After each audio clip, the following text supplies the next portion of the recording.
you are with us today, and welcome to our course, the online live intermediate level neuromuscular ultrasound course. And thank you, first, for your interest in the course and for joining us.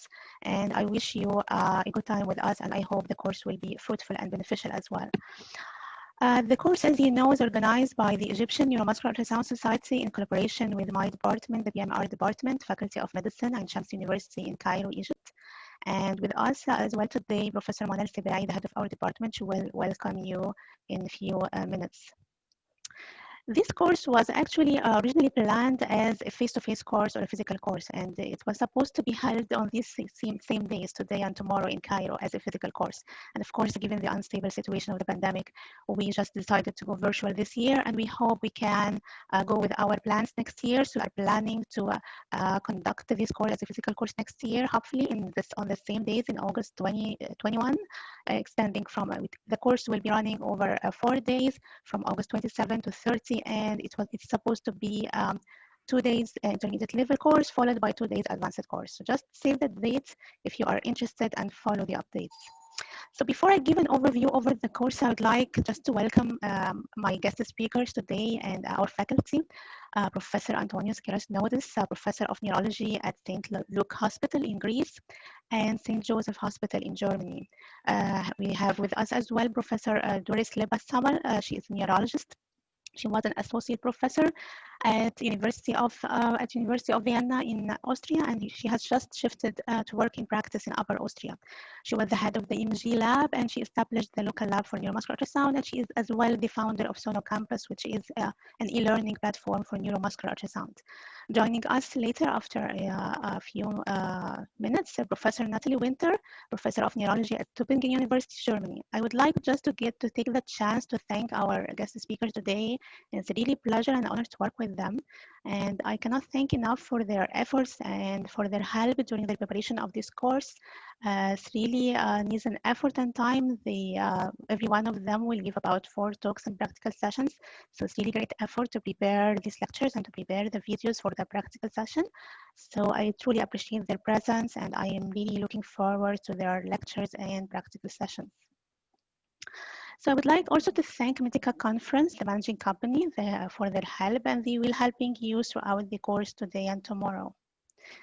The course is actually conducted, the learning objective and the curriculum of the course is extracted from the published guidelines for neuromuscular ultrasound training. And in the intermediate level, we should focus, based on the guideline, we should focus on uncommon nerves, branches of main nerves, nerve and muscle ultrasound, and generalized neuromuscular disorder, reporting findings and research. And I think in the program we have tried to fulfill all the educational objectives, except I think the research, we don't have a lecture about the research because we think that it might not be of interest to all of you. But you will see that the program covering all these learning objectives here. And the program is actually, I know it's heavy, because we have to we tried our best to provide a practical part as well, a large dose of practical part.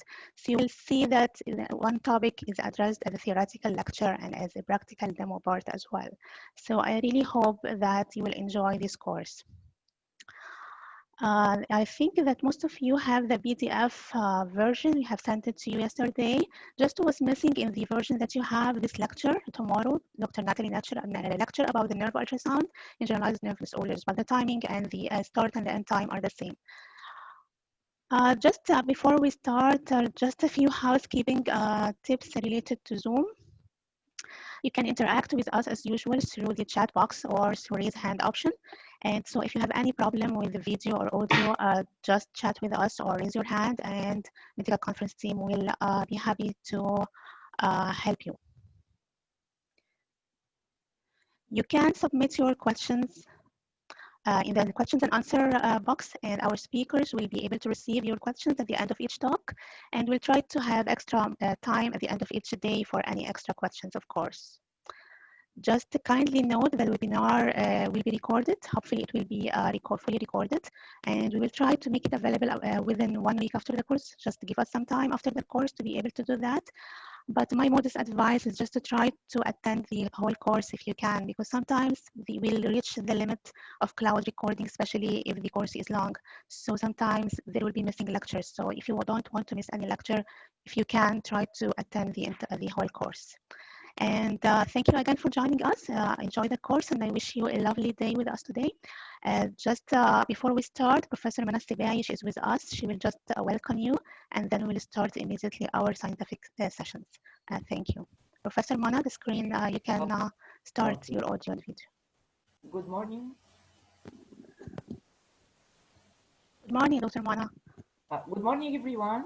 But I think that the video, can you allow me to open the video? Okay, I'll just make you a co-host. Just 1 second. No problem. Good morning, everyone. Thanks for joining us.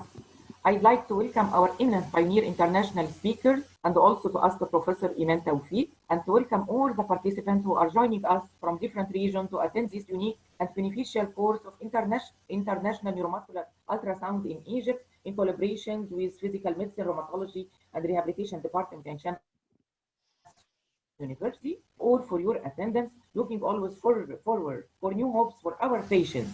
I wish you a pleasant time and thank you. Thank you, Professor Mana. Yeah, thank you. So we shall start now our day, and we'll start with Professor. Good day, inshallah. Yeah, thank you. Thank you, Professor Mana.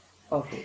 So we shall start now our day. Yeah, we start now our day, and Professor Doris will give us a talk about the uncommon focal neuropathies of the upper and lower limb.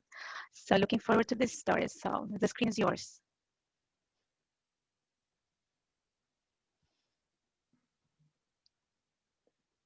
So, good morning, my dear colleagues.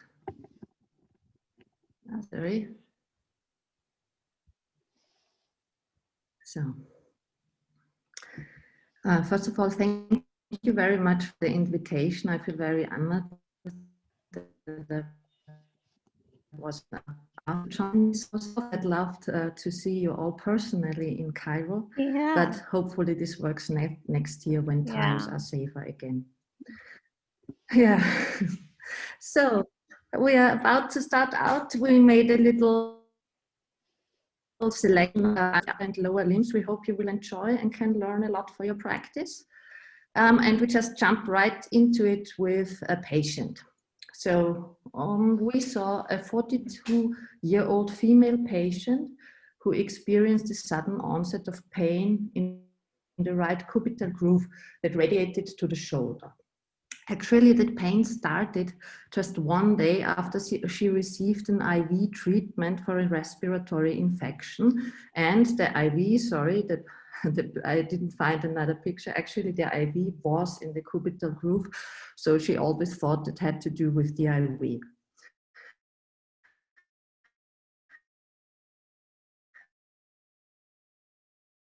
After later, she comes from, and we find and stayed like this for 6 months, and then actually we saw her. And if you examined her clinically, this is what you would see, and I would say this is a very typical clinical picture. This is the so-called circle sign. So if you ask the patient to form an O with the index finger and the thumb, they will not be able to bend the distal aspects of the thumb and the index finger. And I guess you all know what this is about. So this is the typical presentation of an anterior interosseous nerve. About the anterior interosseous nerve, so it's a small branch of the median nerve that leaves the main trunk just within or after exiting the pronator teres on the proximal forearm. It is a pure motor nerve that is exclusively responsible for innervation of the deep thumb flexor, the deep flexor for the index finger, and the pronator quadratus. And patients would usually notice only the first two, the weakness of the first two, because for the pronation we have the pronator teres, which is taking over most of the pronation. Now, how do we diagnose anterior interosseous syndrome? Of course, clinical examination is a very distinct picture in that case. We do our nerve conduction studies, and please here just keep in mind that our standard recording is done from the abductor pollicis brevis, which is not affected in that case, and therefore your standard nerve conduction studies are normal. Electromyography is a good idea because if you do it, well, 2 to 3 weeks after onset, you will find the pathologic spontaneous activity in the affected muscles. Where does it come from? Etiology of the anterior interosseous syndrome. When I started as a neurologist, actually we thought that this was something like a compression neuropathy, yeah? That the anterior interosseous nerve gets compressed by some ligaments at the pronator teres. But in 2014, actually, there was this study published by Farm et al. From Heidelberg in Germany.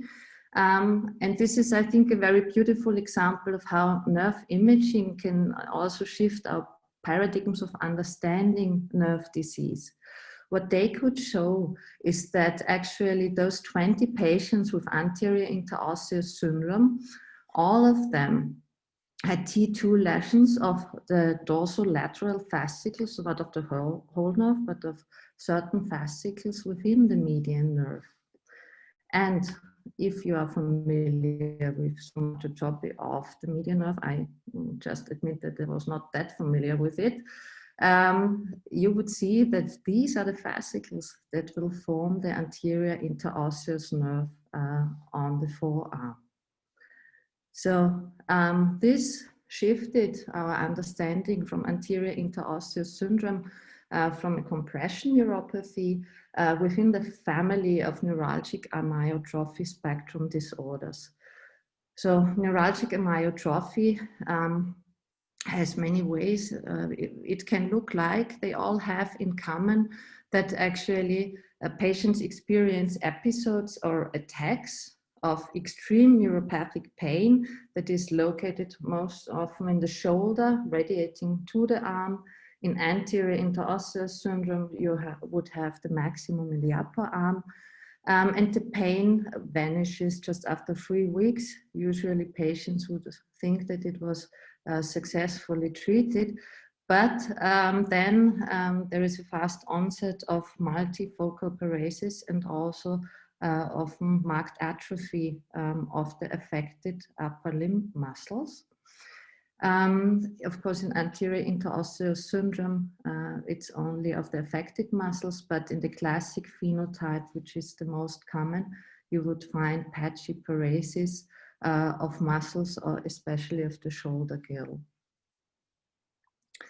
80 to 90% recover in 6 months to 3 years. Recurrence rate is 25%, so it's rather low. There are some hereditary cases who have a higher chance of getting another attack. But over 50% of the patients have residual complaints because there is some paresis that is left after the axonal damage of this inflammatory disorder. And just to remind you, this is actually the classical picture. So this is what you would get in 2/3 of patients. This is the winged scapula or scapula alata. And usually we would see patients like this 2 months after onset, because when they get the shoulder pain, then they go to the orthopedic and there they get an injection of corticosteroids. And 2 months later, someone notices that actually the scapula is not looking that well again. About scanning, we skipped that session about the scanning protocols of the focal neuropathies. I think this is for someone who has a little experience. These are very easy areas and should not impose any problem on you. But I just will always show short videos. So in anterior interosseous syndrome, you would, of course, go along the upper arm. This is a very easy area to scan. If I stop the video here for a moment, here we have the medial bicipital groove. So now we see it better. Here we have the median nerve next to the brachial artery, and ventrally we have the biceps, the brachialis, and dorsally you'll find the triceps. So from the art of scanning, this is not really a problem. Now, what does it look like in our patient? I have a transverse view and a longitudinal view here for you. On the transverse view, you see an enlarged median nerve. I think it was about 22 square millimeters in cross-sectional area. Our upper limit normal is 12. But if you take a close look, you can see that there are lots of normal fascicles, and actually the swelling is caused by one really enlarged fascicle. I'm sorry, this is, I think, a little bit small, but maybe you can read it, that one fascicle has a diameter of 3.4 millimeters. And if you look at it in longitudinal view, you can see that this is a circumscribed swelling, so it's a short segment that is swollen, and you can also see here is a little bit is something like an indentation, yeah? So the nerve gets really grabbed. And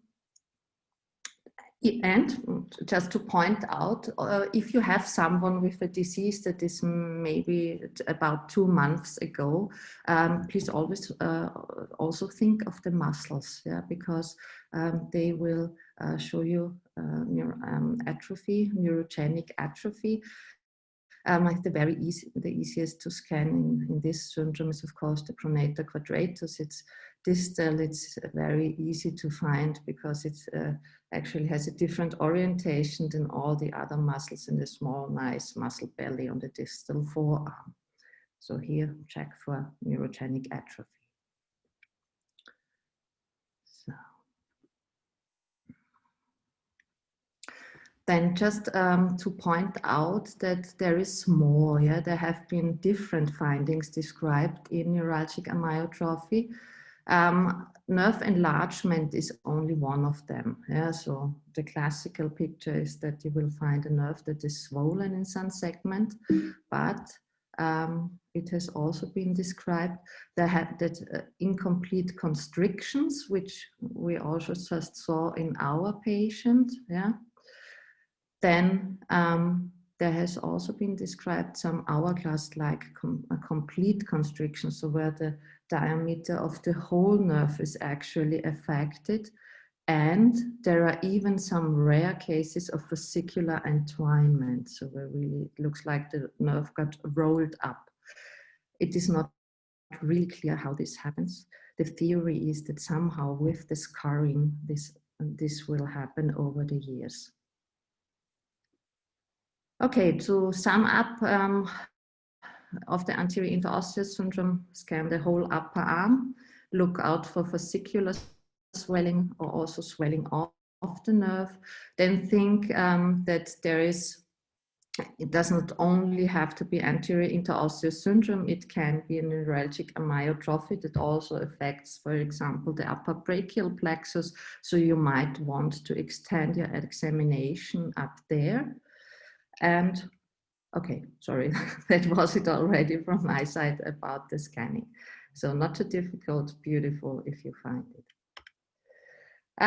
We already continue with our second patient, who is a 54-year-old male. He did some good partying and drank some alcohol and fell asleep on a park bench. Thank God it was summer, so nothing happened. After waking up, he noticed his left hand was hanging down. And after 3 days, he somehow got worried about that and came to our office. He has no numbness, only the weakness. And also this is a very classical clinical picture of the wrist drop, which will give you weakness for the finger and the wrist extensors, while elbow extension with the triceps is unaffected. And very often these patients do not have a sensory deficit. And also not really hard to guess, this of course is the radial neuropathy in the spiral groove. How does this happen? The radial nerve on its way along the upper arm has a segment in which it is just adjacent to the humerus. And of course, these segments are always very dangerous for the nerve, because if there is any compression from the outside, it will just be pressed against the bone and then something like the wrist drop will happen. I just added a short video. This is from our e-learning platform. My colleague Hannes Platzkummer from the radiology department of the Medical University of Vienna will just give you a short idea of how to scan in this area. Sorry. A good place to pick up the radial nerve is the radial groove at the lateral aspect of the upper arm.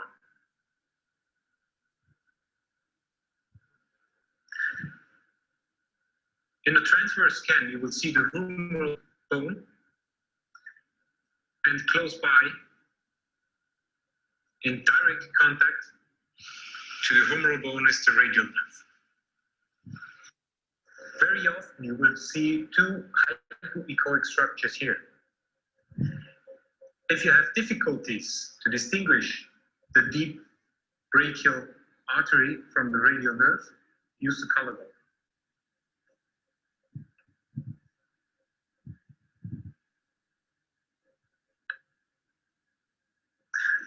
Now we are sure that this is the radial nerve.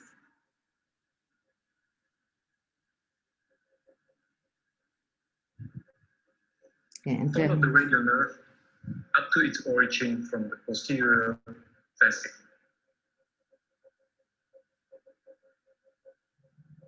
Yeah, there, so he approximated exited the groove again, and we scanned across the whole radial groove.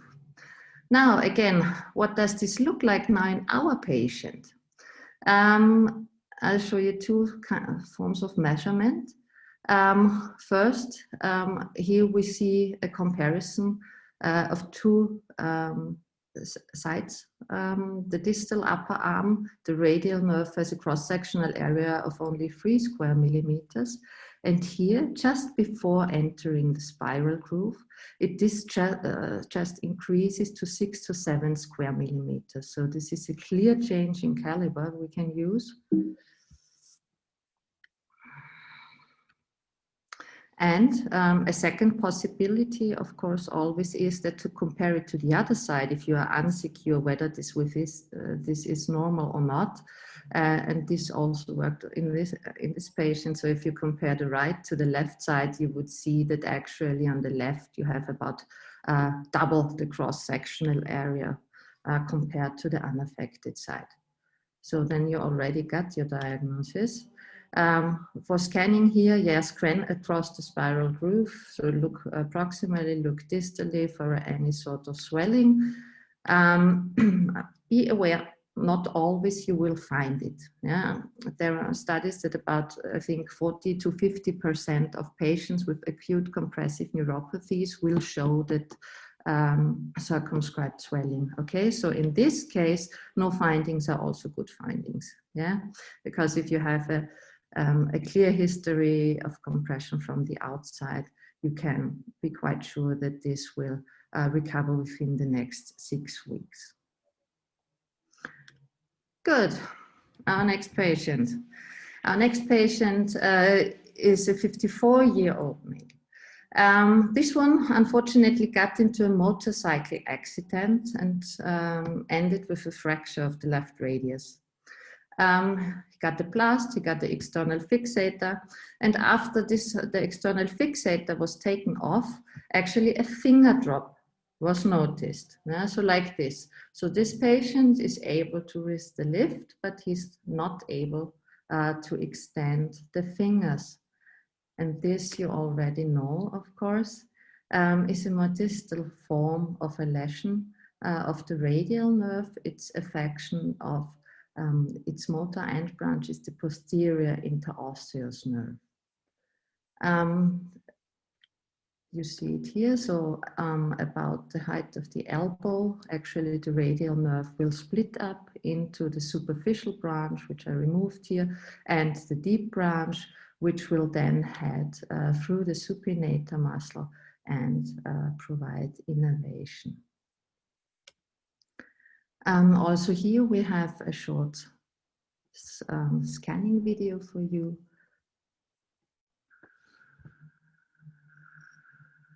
When we follow the radial nerve distally,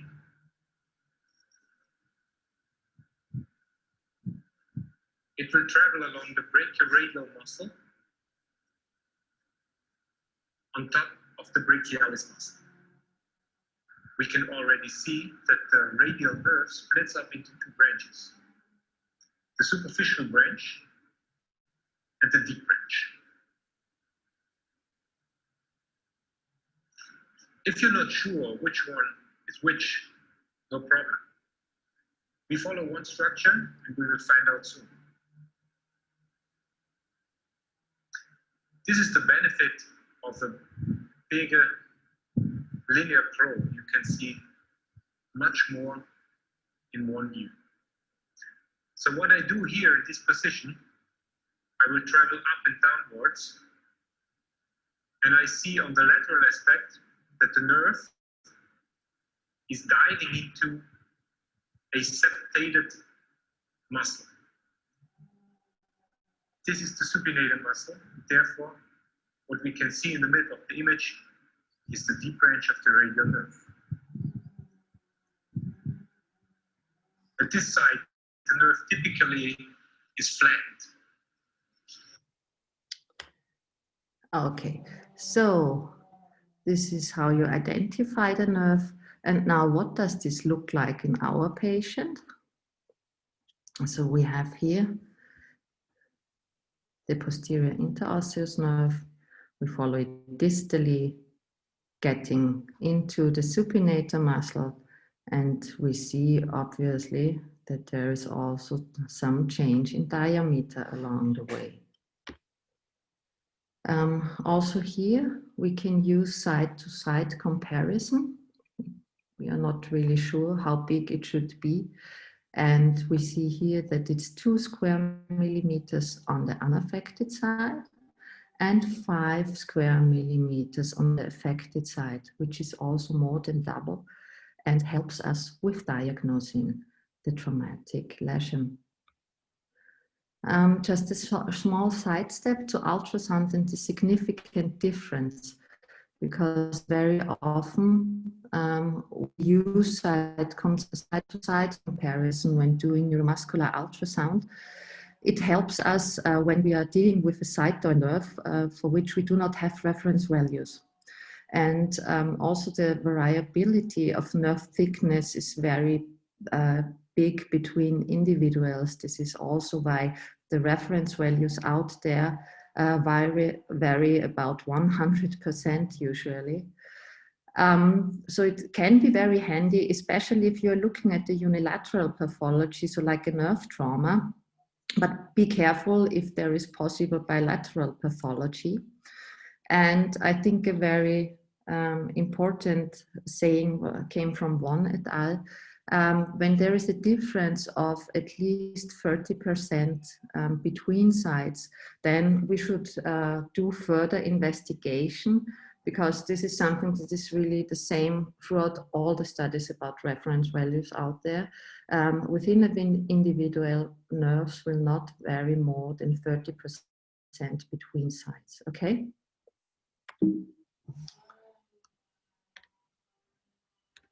Then one important sentence Hannes also said at the end. The nerve is, the deep branch of the radial nerve is typically flattened when entering the supinator muscle. So please do not mix this up with a compression. Yeah? There was a study who measured just before and then within the supinator. And what they did is they took the short axis and the long axis diameter and calculated that the actual size was the same, just looked different, okay? So only the flattening is not a sign of a lesion. Just keep that in mind. So how do we scan pin lesions? We scan from the bifurcation to the very distal branches. We look again for a circumscribed swelling. Actually, it was pin entrapment, to be honest. I have seen trauma of the posterior interosseous nerve, and I have seen neuralgic amyotrophy with affection of the posterior interosseous nerve. I think that the true entrapment syndromes are really rare. Yeah, but I'm happy if you provide me with your cases. Yes, keep in mind that just stress out flattening on the supinator is normal. And yes, also I think the area is not too difficult and something you can go for at your own lab. And finally, our last patient is a 49-year-old female. She complains about paresthesias on the sole and the medial ankle. And this all started after a skiing holiday. Now, I'm not sure how familiar you are with skiing, but in Austria, this is literally the only sports we are really good in. This is why it is something like our national sport. And when you're skiing, you have to wear those really tight boots, okay? Just keep that in mind because this is important. This is only what she describes and what you will usually find. So paresthesias on the sole, if there is a more severe affection, you will, in the longer standing disease, you might also see atrophy of the small muscles of the foot. And you already know this is now going in the direction of tarsal tunnel syndrome. And tarsal tunnel syndrome does happen because the tibial nerve actually comes close to the medial ankle, and then again it is close to the bone, and there's a ligament outside. And of course, for example, with skiing boots, you can really compress that nerve.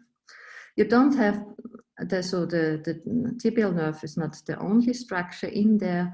The tarsal tunnel. We further have the tendons of the tibialis posterior, of the flexor digitorum longus and the flexor hallucis longus, and we also have the tibialis posterior vessels in there. How does it look like when we scan the area? So this time I'll tell you what we see in the tarsal tunnel. Just remember the structures you find in the tarsal tunnel. It's a tom, dick, and perinervous hairy. That is an acronym. So you have the tendons of the tibialis posterior, of the flexor digitorum longus. Then you have the vessels, then the tibial nerve, and finally the tendon of the long flexor of the big toe. Yeah, this is a beautiful example of anisotropy, because here you cannot really see it. I would have helped to tilt the probe. Good. Now, what does this look like in our patient? Now we are seeing in the left tibial. In this case, we are going from the distal calf through the tarsal tunnel, actually. And here we start out with the nerve. And here it just, it gets already a little bit suspicious. And finally here it splits into the two branches. Again, we are performing measurement. On the distal calf, we would have 8 square millimeters. And if we go a little bit further distal, we would see that this increases to 19 square millimeters. So this is, of course, also a significant change in diameter. Our upper limit normal is 11 square millimeters before the tarsal tunnel. If you look at this in longitudinal panoramic view, you will also see that there is just a short segment swelling of the tibial nerve just before the tarsal tunnel. In this case, if you suspect tarsal tunnel, scan the distal leg to the sole, so until you see the division of the branches. Look out for swelling again. Be aware that about 50% of tarsal tunnel syndromes are secondary, especially ganglia can be found in this area. So you might already get the hint if you palpate the medial ankle before scanning. And I also had a patient in whom actually only, I think it was the lateral plantar nerve was affected. So it can only be one terminal branch of the tibial nerve as well. To sum up, I think you'd have to scan across, scan across the suspected area. Yeah. A focal neuropathy, of course, comes with a focal swelling. In parentheses, not always, so especially in acute compressive neuropathy, normal findings are also good findings. Check the muscles.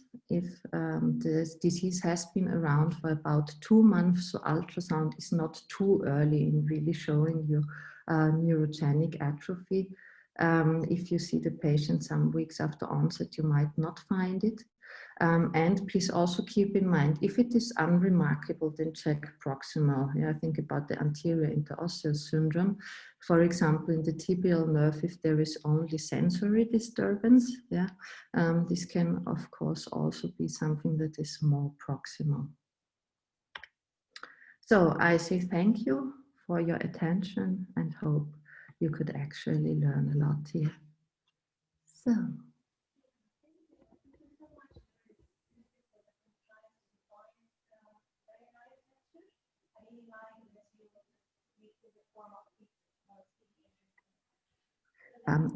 I'm sorry, I'm very far away. Okay, can you hear me now? A lot better, Okay. yes. Thank you. Thank you so much for this nice, concise, and to the point lecture. I really like the way you did it, the form of cases. So it's really nice lecture. Okay, thank you. I hope you enjoyed it. Yeah, I really did. So let's us to check the question and answer box for any questions for you. How to differ nerve entwinement from complete constriction of a nerve? Any significance? First of all, let's start with no significance. Yeah, I mean, the more the nerve is twisted, the worse is the prognosis. Yeah, but if you already have a complete constriction, I think there is no difference. There's a difference between incomplete constriction and complete constriction, but I'm not aware of a further difference between complete constriction and then entwinement. And differ, you do it with transverse and longitudinal scanning. Yeah, so with if you have only one complete constriction, it's like the nerve would roll over once if you scan across it. Yeah, and if you have the entwinement, yeah, then you would just see this again and again. Yeah. Okay. Okay. Thank you. Any more questions, guys? Anyone want to ask about anything? So, okay then. Thank you, Doris. Thank you. Thank you so much. So we'll move to the next talk. We'll start with Professor Antonius. He will start with a lecture about the important branches of main nerves of the lower limb and less common nerves, including deep and superficial fibular nerves, terminal branches of tibial, sciatic, femoral, and lateral femoral cutaneous nerve. Then it will be followed by a video demo for a scanning of sciatic, femoral, and lateral femoral cutaneous nerve. So the screen is yours, Professor Antonius. Thank you very much, Professor Tofik. It's been an honor to be among so many talented colleagues. So I will try during the next 30 minutes to give you the shortest and clearest possible overview on the important branches of the main nerves of the lower limb and the less common peripheral nerves. The anatomy lesson from Adrian Baquera is a very fine art painting. So in my opinion, dealing with ultrasound, neuromuscular ultrasound in everyday life, it's like a live anatomy lesson where we refresh our knowledge every day. The structure of the presentation, we will deal at first with the peroneal nerve and its branches, the cross-sectional area anatomy, the tibial nerve and its terminal branches, the sciatic nerve, the lateral cutaneous femoralis nerve, and the femoral and saphenous nerve. Let's start up with the peroneal nerve. We will try to refresh a little bit our anatomical knowledge. It's the lateral division of the sciatic nerve, composed, as we know, from the L4 till S2 roots. It travels normally to the posterolateral side of the knee, around the biceps femoris tendon to the peroneal tunnel. It enters the tunnel between the peroneus longus muscle and the head of the fibula, arising in the anterolateral side of the lower leg. As it exits the tunnel, we know it trifurcates in its terminal branches, which is the common deep peroneal nerve, the superficial peroneal nerve, and the recurrent or articular branch, which we can see right here.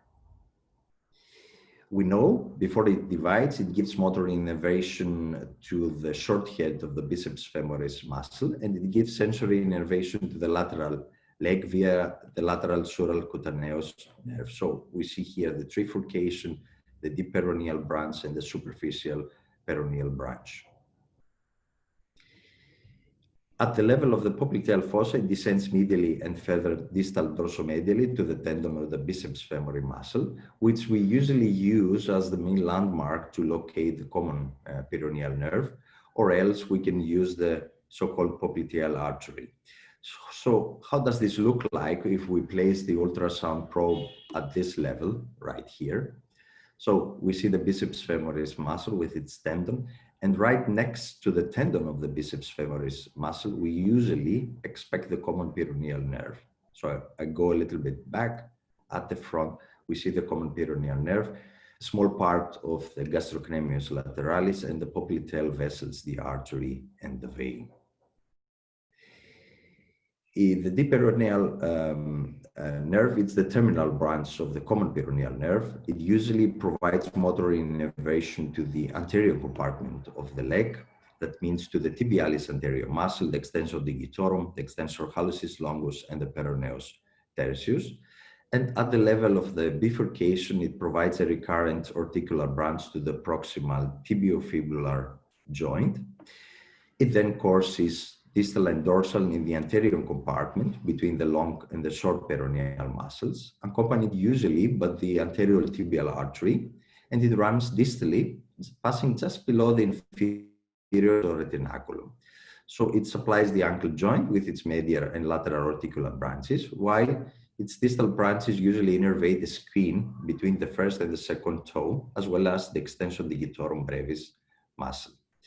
So if we place the probe a little bit more laterally, then we usually see a part of the fibular head, and the common peroneal nerve usually lies next to the fibular head. And we see also a small part of the tibialis anterior muscle. Usually we have some variations of the bifurcation. In most of the cases, it occurs just below the level of the fibular neck or at the same height. But in some rare cases, the bifurcation can occur between the fibular neck and the knee joint, or just above the knee joint, which is quite rare. So at this level, usually we use as main landmarks the fibular head, which is easily visible, or the peroneus longus tendon. So if we place the probe a little bit more laterally, then we see the fibular head, and we are at the level of the division to the deep peroneal branch and to the superficial peroneal branch. If we go now a little bit more distally, the terminal branch of the common peroneal nerve, it's the same. If we go a little bit more distally now, we go to the anterior approach. We usually use as main landmarks the arteriotibial artery and veins, the tibia cortex and the peroneal cortex, and a very big muscle which is easily seen, the tibialis anterior muscle. So we use now the anterior approach. We place the probe like that, and we see here the tibia cortex and the fibular cortex, and the very big muscle lying just between them, which is the tibialis anterior. I go a little bit back at the front, and we see a vascular structure lying just in the middle between the septum, between the cortex. This is the so-called anteriotibial artery. So if we now focus here, we adjust the depth of scanning, we usually see the deep peroneal branch lying just next to the anteriotibial artery. And to the fibular side, we just can see a little bit from the peroneus longus and the peroneus brevis muscle. So if we use now this approach, we can follow the so-called elevator technique. So we move up and down. Do not forget, ultrasound is a dynamic evaluation. So we can see just between the tibial and the fibular cortex, the whole anatomical course of the deep peroneal nerve. So if we move with the probe a little bit more distally, now we see the tibia cortex, the fibular cortex, we now pass to the extensor muscles, as the extensor digitorum longus and the extensor hallucis longus. Always the nerve lies next to the vascular structure, to the anterior tibial artery. So it's pretty easy at this level. If we move using the elevator technique a little bit more distally, we still see the tibial cortex and the fibular cortex. We still see the extensor muscles of the lower leg and fingers and toes. And we still see the vascular structure, the anterior tibial artery, and the nerve lies just next to the artery. So we move a little bit more distally, and we see here the tibial cortex, the nerve lying next to the anterior tibial artery, and the extensor hallucis longus, extensor digitorum. So the main landmark that we use for the deep peroneal nerve is the anterior tibial artery if we use the anterior approach. What happens if we want to scan the superficial peroneal nerve? It usually provides motor innervation to the lateral compartment of the leg, that means the peroneus longus and brevis muscle, while the sensory innervation is mainly to the anterolateral aspect of the leg and to the dorsum of the foot, with some concrete exceptions. The superficial peroneal nerve courses distal and deep to the anterior compartment between the long and the short peroneal muscles, accompanied usually by the anterior tibial vessels medially. Approximately 10 to 12 centimeters proximal to the lateral malleolus, courses superficially where we can easily locate it in everyday clinical practice, piercing the crural fascia to the subcutaneous fat. It then divides in its sensory branches for the dorsum of the foot, intermedial dorsal cutaneous, and the medial dorsal cutaneous nerves. So at this level, in my opinion, in my experience with everyday ultrasound, it's the simplest way to locate the superficial peroneal nerve. It's right at the part where it passes the fascia. It lies very superficially underneath the subcutaneous fat, and we can easily locate it, this fascicular structure, which lies at the highest level. So we see the peroneal, brevis muscle, the extensor digitorum longus, the fibular cortex, and we see the nerve lying very superficially. And we can follow it all the way down, all the way up, until it pierces the fascia and then goes very deeply. What happens with the tibial nerve? Refreshing the anatomy, it originates from the sciatic nerve composed from the root cell 4 to S3. It arises in the apex of the popliteal fossa and usually provides motor innervation to the superficial and the deep compartments of the leg. That means gastrocnemius soleus plantaris muscle, the superficial, and the deep compartment, the popliteus tibialis posterior and flexor muscles of the toes and the lower leg. Concerning the popliteal fossa branches, it gives an articular branch to the knee joint and the medial cutaneous branch that will become, to a later point, the sural nerve and both sensory branches. And it then gives the foot branches, dividing into the medial and the lateral plantar nerves, which we will later see in detail. What happens if we place the probe just after the division of the sciatic nerve to the common peroneal and the tibial nerve? Usually we use as main landmarks the so-called popliteal vessels, and that means the artery and the vein. The vein is easily compressible, so the diameter of the vessel changes if we compress a little bit more, while the artery palpates, it is not easily compressible. So usually we locate the biceps femoris muscle with its tendon. The common peroneal nerve lies just next to it, while very close to the popliteal vessels, we see the tibial nerve, the tibial nerve, the main branch. If we now move a little bit more distally, it descends under the fascial septum between the superficial and the deep compartment of the calf, where we usually use as main landmarks the medial and the lateral head of the gastrocnemius muscle. So if we use this posterior approach, we normally see the two divisions of the gastrocnemius muscle, the lateral and the medial heads. We still see the popliteal vessels, mainly the artery that is palpating, and usually a little bit more superficially when compared to the artery lies the tibial nerve. But there is also another approach, the so-called anteromedial approach. Usually here it lies on the fascia between the flexor digitorum longus and the tibialis posterior muscles in the mid-calf, and in the lower calf is located midway between the medial margin of the tibia and the Achilles tendon. So here we use normally as main landmarks, again, the vascular structures that are palpating, mainly the posterior tibial artery. So if we use this anteromedial approach and we place the probe over the tibial cortex, we see here the tibial cortex. We will see the vascular structures here palpating, which is mainly the posterior tibial artery. Usually the nerve lies next to the posterior tibial artery, and we see also the flexors of the lower leg, the medial head of the gastrocnemius, the soleus, and the small slice of the tibialis posterior muscle. We use again the elevator technique. We move up and down. Now, in this case, we move more distally, where we use still use as landmarks the posterior tibial artery. Now we get a much more better view of the muscular structures, the tibial cortex. We still see the posterior tibial artery and the tibial nerve lying next to the artery, the medial head of the gastrocnemius, the soleus, and much more muscular mass from the tibialis posterior muscle. We move a little bit more distally, still using as main landmark the posterior tibial artery. We now see the posterior tibial artery lying in the middle, a little bit of the tibial cortex, and the tibial nerve lying just in the middle. We still move a little bit more distally, where we get now the flexor muscles, the flexor hallucis longus, the flexor digitorum longus, and still a small slice of the tibialis posterior muscle. Still our very easily seen landmark is the posterior tibial artery.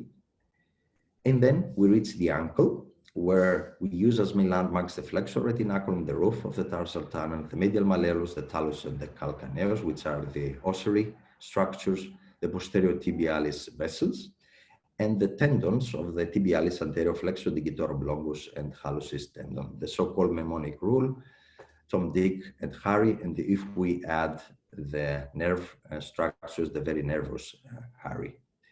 So the tarsal tunnel is a fibroosseous canal in the medial aspect of the ankle, where we use all these previously described structures as the borders of the tunnel.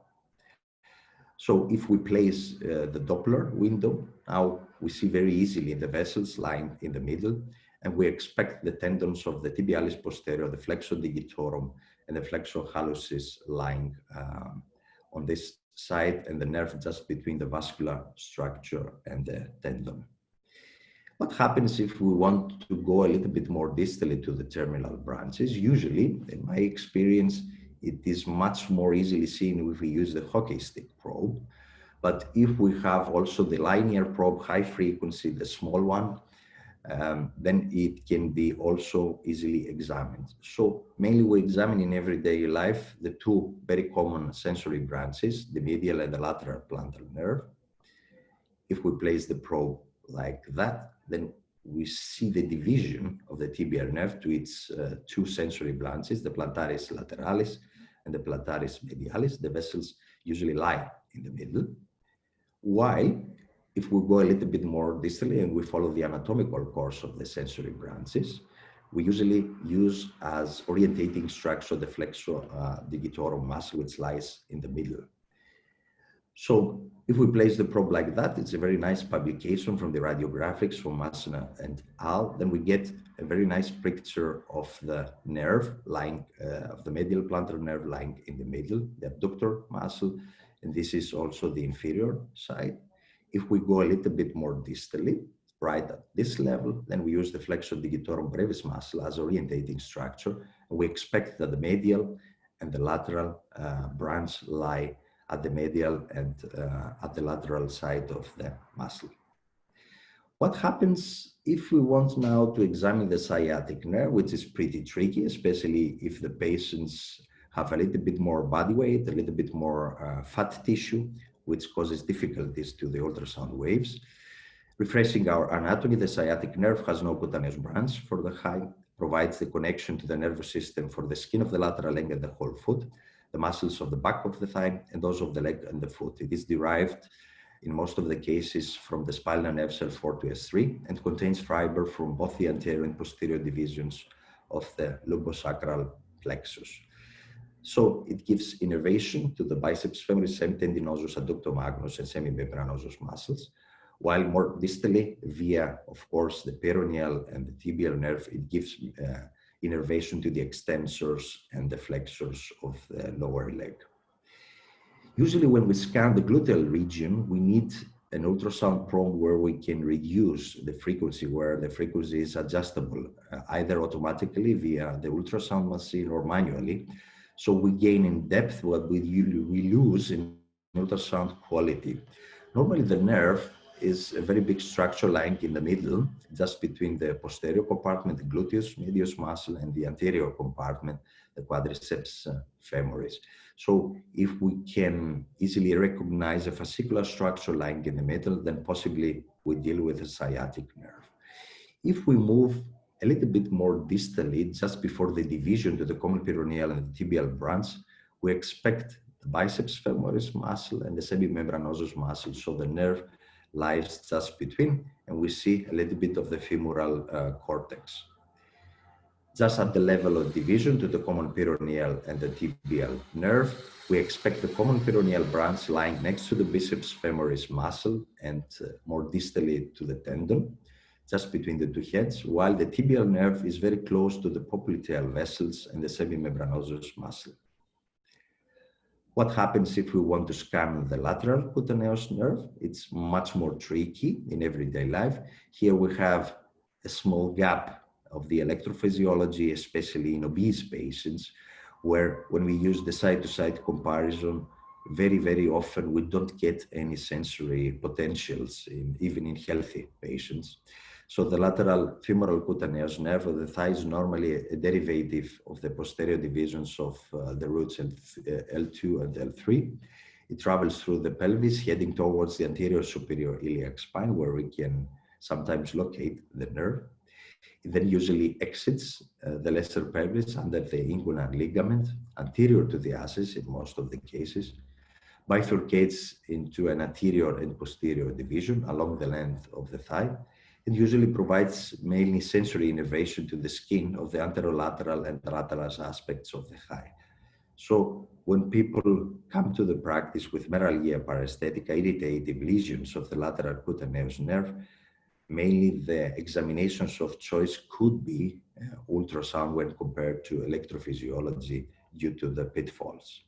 If we see now the anatomy, usually we expect the nerve lying very superficially to the anterior iliac spine, while if we use the other technique that I usually use in everyday life, we locate at the beginning the femoral artery and the vein, the femoral nerve, and then we move, checking the sartorius and the iliopsoas muscle, all the triangle until the lateral femoral cutaneous nerve. Here we must be very, very careful. We have a very strong variation of the lateral cutaneous femoral anatomy, especially of the division, which can occur either proximally to the anterior iliac spine or distally, which is the main division. We just have to keep it in mind. So there are 5 branching patterns, which we can see. The normal single nerve that would eventually distally bifurcate, bifurcation within the pelvis, or bifurcation near to the nerve exit from the pelvis.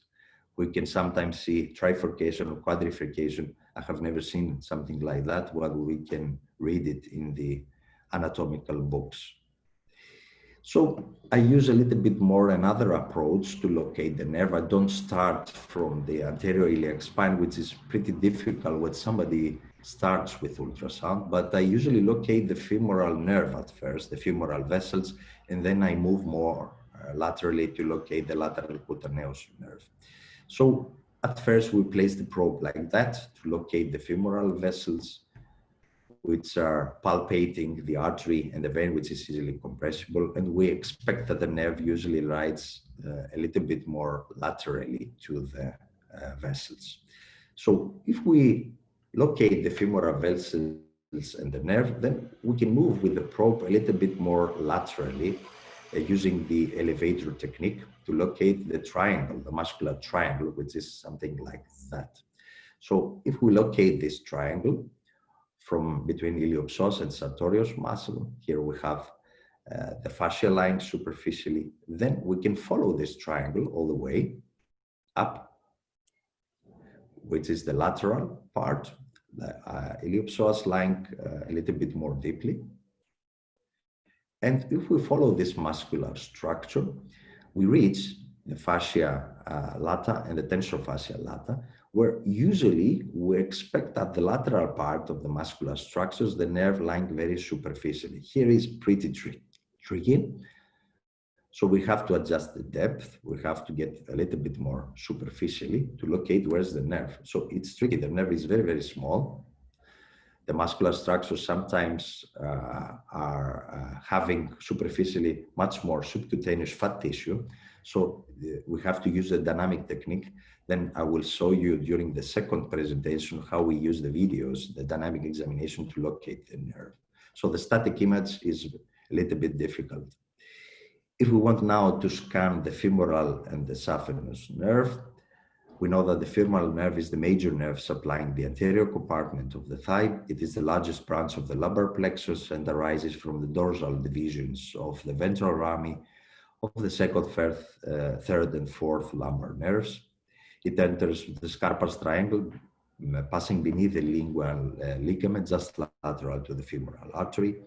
In the thigh, the nerve lies in a groove between the iliacus muscle and the psoas major muscle, outside the femoral sheath and lateral to the femoral artery. It then divides to the anterior and posterior divisions, lying next to the femoral vessels. We see here a very nice image of the division of the femoral nerve, of the medial part and the lateral part. So usually, as I showed you 5 to 6 slides previously, we locate the femoral artery and the vein, which palpate. We can get the Doppler signal from the artery or the vein, and usually the femoral nerve lies a little bit more externally to the vessels. If we now move a little bit the probe to the medial part of the thigh, we locate the vastus medialis muscle, the femoral cortex, and sometimes we have a pretty prominent subcutaneous tissue. We locate the muscle together with the vastus medialis, the sartorius muscle. And now we locate the superficial femoral artery, which lies between this triangle, the muscular triangle. We get the color Doppler signal. We can get also the flow from the artery. And normally the saphenous nerve lies superficially to the superficial femoral artery.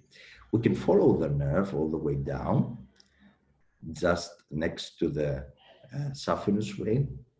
And we can follow the nerve all the way down to the gastrocnemius muscle, just lying next to the saphenous vein. So if we move down and down, we will locate to the internal malleolus lying next to the vein. As we know from everyday life, the vascular operation, especially of the vena saphena parva for the sural nerve and the saphenous vein for the saphenous nerve, do have sometimes complications which are clinically significant for us neurologists or radiologists in order to exclude any neuroma or any further traumatic lesions of the sensory branches. I would like to thank you for your attention. Thank you. Thank you so much, Professor Antonius, for the nice lecture. Great one. So you'd like, can you receive questions before you start the next lecture? Would you like to see the questions? Yeah, check. Yeah. Does the demyelination lesion or axonal loss lesion have same appearance in ultrasound scars or different? This is a very good question. We still are on debate up to which extent can ultrasound differentiate between axial and demyelinating lesions. There are several publications coming from the study group of Professor Winter, Professor Alexander Grimm, or from the Dutch group of Leo Fischer, that support, especially in polyneuropathies, that we can differentiate this lesion. I'm pretty, I would say, cautious about that. I'm not pretty sure that the structural examination can give us significant information about neurophysiological lesions. So we have to gain much more experience to answer these questions. So I would say it's rather debatable whether we can differentiate these different pathophysiological changes in the nerve. Second question would be, in your clinical practice, how frequently do you see lesions of the terminal branches of the peroneal nerve? I would say rather in footballers that play football, we have some cases, or sometimes in fractures of the lower leg. But I would say you see 1 to 2 patients every 1 to 2 years. So it's not very common. How to diagnose Baxter's neuropathy on ultrasound? I would say here, mainly you have to focus on the fascicular changes of the pattern of the nerve and not so much to the cross-sectional area enlargement. So sometimes we use a rule in everyday life, the side-to-side comparison, which when it exceeds 50% of the cross-sectional area when compared to the healthy side. So this could be a rule. Secondly, we use the so-called change in the fascicular pattern. And when we deal with anatomical structures that are not typical for nerve entrapment, then you gain some important information to diagnose such kinds of neuropathies. Can chronic thrombosis of short saphenous vein lead to solar nerve fibrous entrapment? I would say rather not, but if the vascular surgeon does perform a stripping of the vein, if the thrombosis is diagnosed very early in the course of the disease, then 10 to 20% you have a complication of a sural nerve affection, which happens intraoperatively, which is rather irritative for the patient and which can be easily diagnosed with both with electrophysiology and ultrasound. So mainly we deal with neuromas in such cases. How common is superficial peroneal neuroma due to surgical incision here? I would say rather rare, because the foot surgeons, also compared to the hand surgeons, are very, very careful. It just depends on the surgeon performing the operation of the fracture. So sometimes with general orthopedic surgeons perform very, very highly sophisticated or highly operations that demand much more knowledge. Then sometimes we deal with intraoperative complications and traumatic lesions of the peripheral nerves. In mid-thigh fracture, what all things should we be seeing? Usually with fractures, the first point is that somebody examines the patient clinically. And if we deal with a very good foot surgeon, orthopedic surgeon, then he can understand pretty good if we have a concomitant nerve lesion. So if he sees preoperatively that he deals also with a complication with a nerve lesion, then he sends the patient for electrophysiological evaluation and sometimes for mapping of the nerve in order to see intraoperatively if further problems do occur, if he has to perform a neurolysis or any sural drafts. The role of US in Morton's neuroma, I would say it's very, very helpful. Electrophysiology, not so much, but we have two options. We have the MRI, where the neuroma should be much greater than 1 to 2 millimeters to be easily seen in MRI. Especially, I am a great fan of the contrast agent in the Morton's neuroma when dealing with MRI. But it can be sometimes very well seen with ultrasound, and you can do in one session electrophysiological and ultrasound evaluation, and you can gain the first information if you deal with a Morton's neuroma. Okay, I think we are done with all the questions. Did you answer this question, how to diagnose Baxter neuropathy on ultrasound? I answered. Yeah, okay, great. Okay, so we can start the next lecture, and Professor Antonius will demonstrate a video about scanning of sciatic femoral and lateral femoral cutaneous nerves. So now it's a pretty tricky thing. Usually we do the hands-on course live. It's much more easily both for us and for our colleagues that come to place their hands on ultrasound. Now we will try something tricky. We will try to show a little bit cross-sectional area anatomy with very short videos in order to see how the anatomy in such nerves looks like. So if we start with the sciatic nerve, as I showed during the first presentation, if we start to scan a little bit more distally, which is the anatomical point where I usually start at the level of division to the common peroneal and tibial branch, we usually expect to see the nerve lying very close to the popliteal vessels and just between either the two heads of the biceps femoris muscle or just between the biceps femoris and the semimembranosus muscle. So this is a static image. How does this look like if we use a little bit our videos? I will try to start and pause because the video is pretty quick.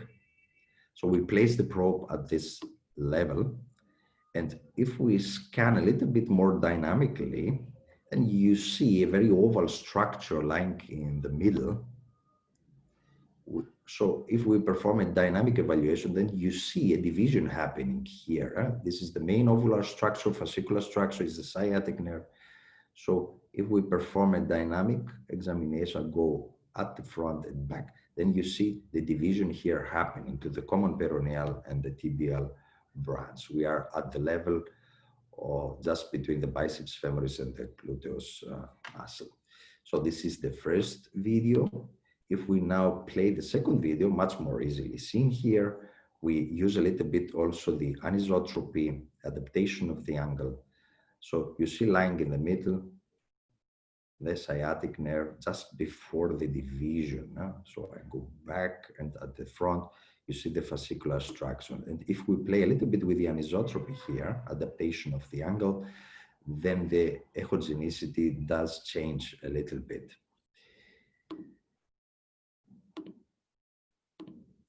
If we go a little bit more proximally, that means we see the sciatic nerve, we see the femoral cortex, and we lie just between the semimembranosus and the biceps femoris muscle. What happens here? Sorry.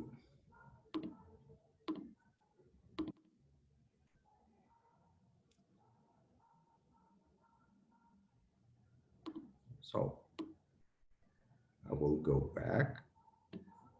Here lying just in the middle is the sciatic nerve. Lying just in the middle. We see at the lateral part a little bit of the biceps femoris muscle, and we start seeing the gluteus muscle lying superficially. What happens if we go a little bit more proximally, seeing the posterior part, the gluteus medius muscle? Now it's much more easily seen. I will pause again. I will go back, lying just in the middle.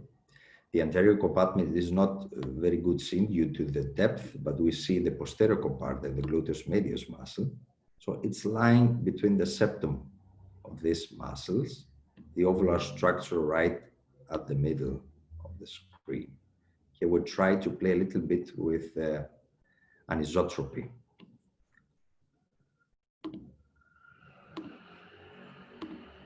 What about the lateral cutaneous branch? As I showed you previously, the anatomy and the division, there are several approaches. Usually I propose during the lectures or during hands-on training, the approach by locating at first the femoral artery and the vein and then moving to the lateral part. So if we start here to locate the artery and the vein, sorry, this was the sciatic again, sorry. number 6. So we locate here the artery and the vein, and we see this ovular structure with fascicular part and just lying next to the vessels, which is the femoral nerve. If we now place also the Doppler signal, we see the vein and the artery here. We'll go back, it's palpating, very easy to see.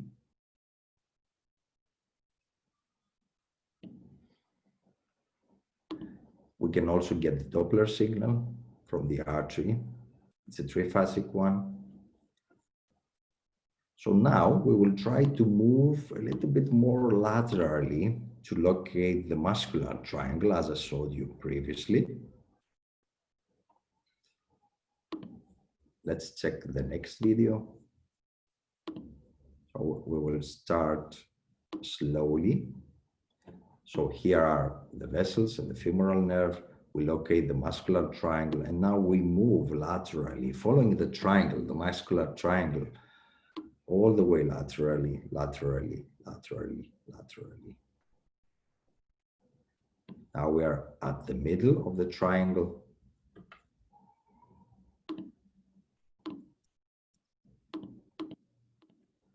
We will move further laterally.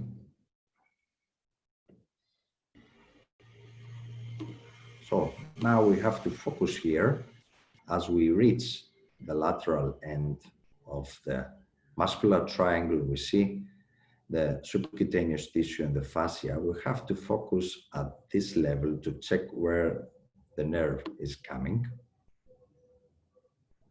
We still don't see it clearly. We'll go a little bit more laterally and we will adjust the depth to get a closer view. Here was a difficult image, I must say the static image with much of subcutaneous tissue, it's not very easy. But if we adjust the depth here, then you will see, I will go back.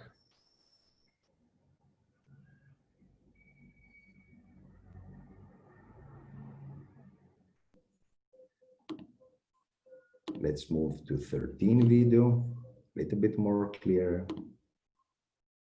I will stop. You see the nerve lying in the middle. I will move a little bit more dynamically. It becomes bright and dark concerning the adaptation of the angle, the anisotropy. The nerve lies just in the middle, very close to the fascia.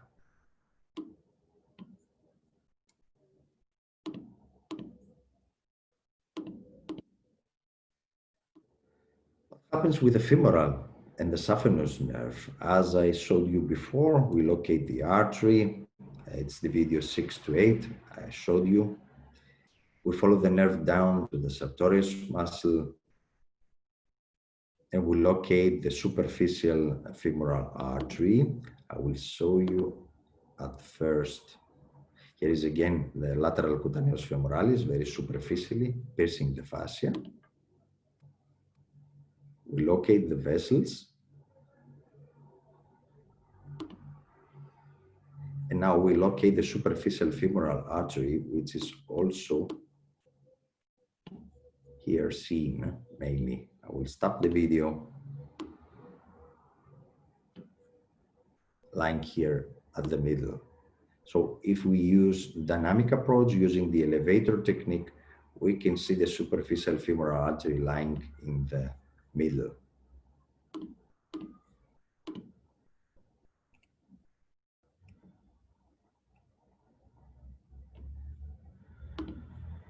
That was the video 16 as I showed you before.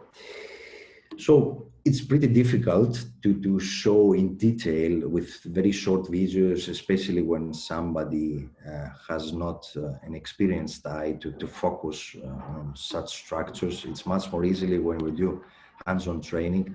So I try to keep the lecture as short as possible with the videos. I'm now open to questions concerning the videos or concerning any tricks, any pitfalls that may occur in everyday life. Thank you. Thank you so much, Professor Antonius, for the nice demo.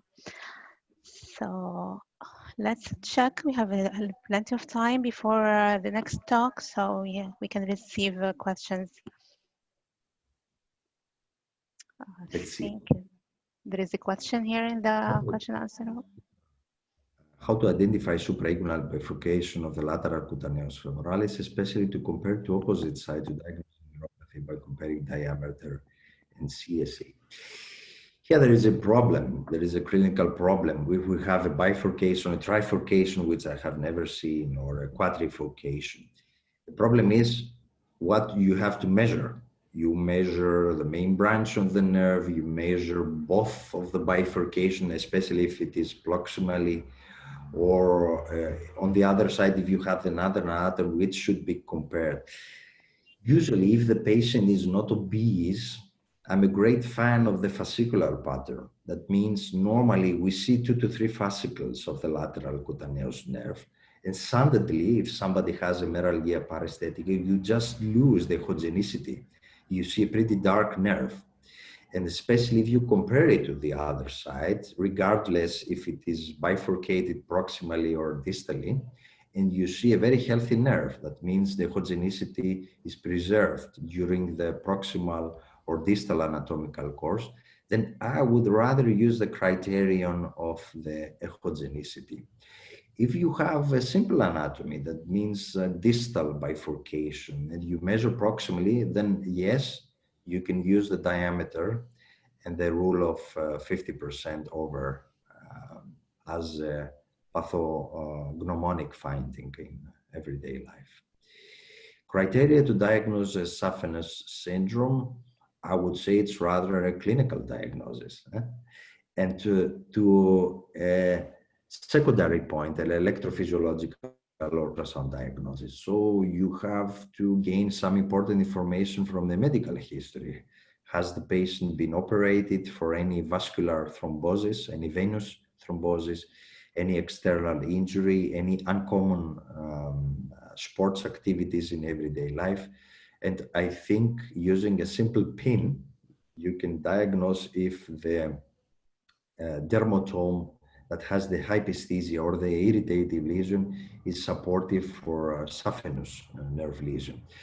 To a second point, you still search for echogenicity changes. I'm a great fan of echogenicity changes, especially when we deal with nerves that are not easily compressed, like the saphenous nerve. And also the role of side-to-side comparison. Is it usual in diagnosis of sciatic nerve injury immediately after fracture of femur? That depends on the patient.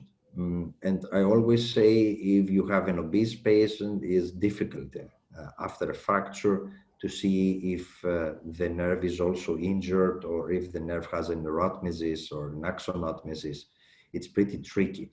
But if the patient is not obese, then you can use ultrasound to gain the first information and to give a mapping for the orthopedic surgeon performing the operation of the structure. If it is not possible to examine the patient with ultrasound, either you don't have an adaptation or the correct probe, then you have to use MRI. So if lateral cutaneous femoralis morphology is normal and CSA is increased, it's a normal nerve, please perform a side-to-side comparison. Please ask the patient if he has irritative symptoms. As we will say during the session, during the lecture, how to write an ultrasound report, sonographers, regardless if they are neurologists, radiologists, or vascular sonographers, are also clinicians, I say. So they have to take medical history, they have to examine the patient, not only place the probe and examine. So we need a correlation with the clinical symptoms. In video 14, I was confused with a more lateral structure to the lateral cutaneous nerve. It looked like a nerve also. So can you display it back and identify the structure was more lateral to the lateral cutaneous nerve? Let's see. Video 14 for the colleague.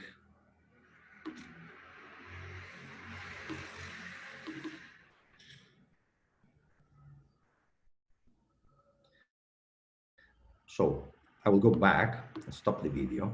So we perform a dynamic examination. So it's now piercing the fascia. Doctor, we cannot see the video. We can You cannot see see, your sorry. screen.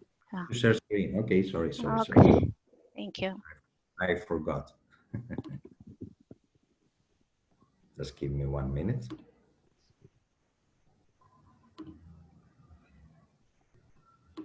Now share. So this is video 14. I will play it once and then stop it and go back very slowly. I will show you now. I will stop it. So I will go back and at the front. You see the structure here lying just under the fascia and between next to the lateral part of the muscular triangle. So if we go a little bit more proximally, you see this structure is piercing the fascia. It goes proximally here between the fascia. You cannot easily see it, but it's lying here. So I go back and now it's piercing the fascia. Now we lose it inside the fascia. So I go back, it's lying in the middle. Now we move with the probe proximally to the fascia, it's entering the fascia. Distally now, I go back to the video, it's over here. I hope I helped you. It's pretty tricky with the videos.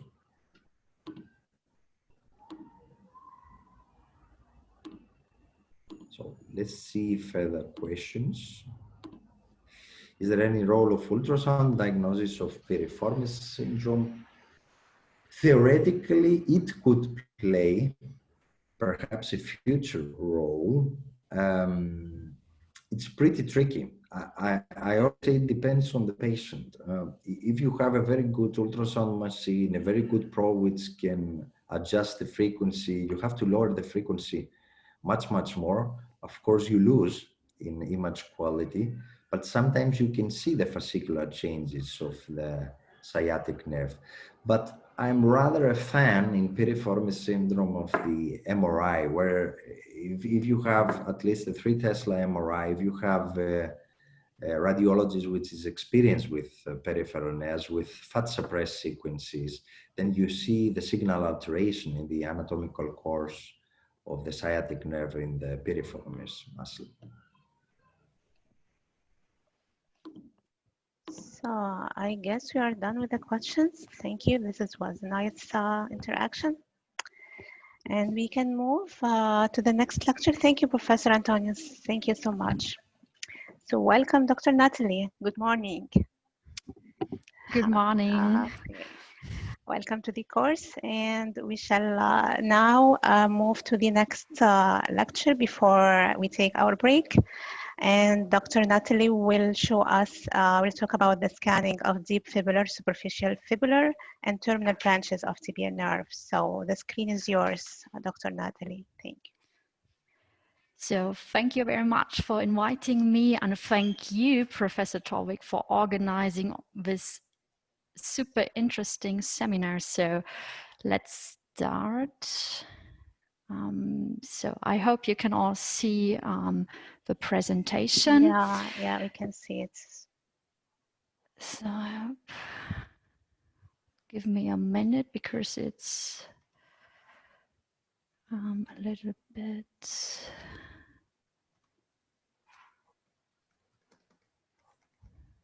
Okay, so I tried this way because the computer don't want to start.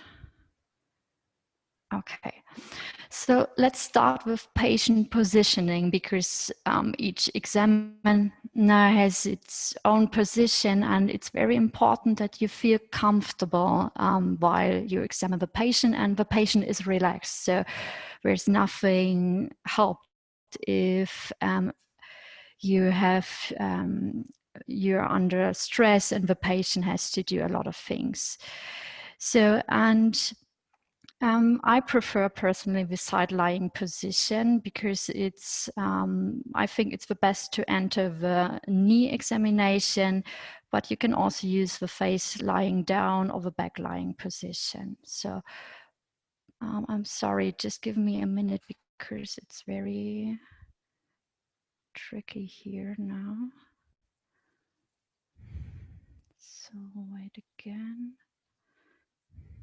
Sorry for the inconvenience, but it's No, it's totally fine.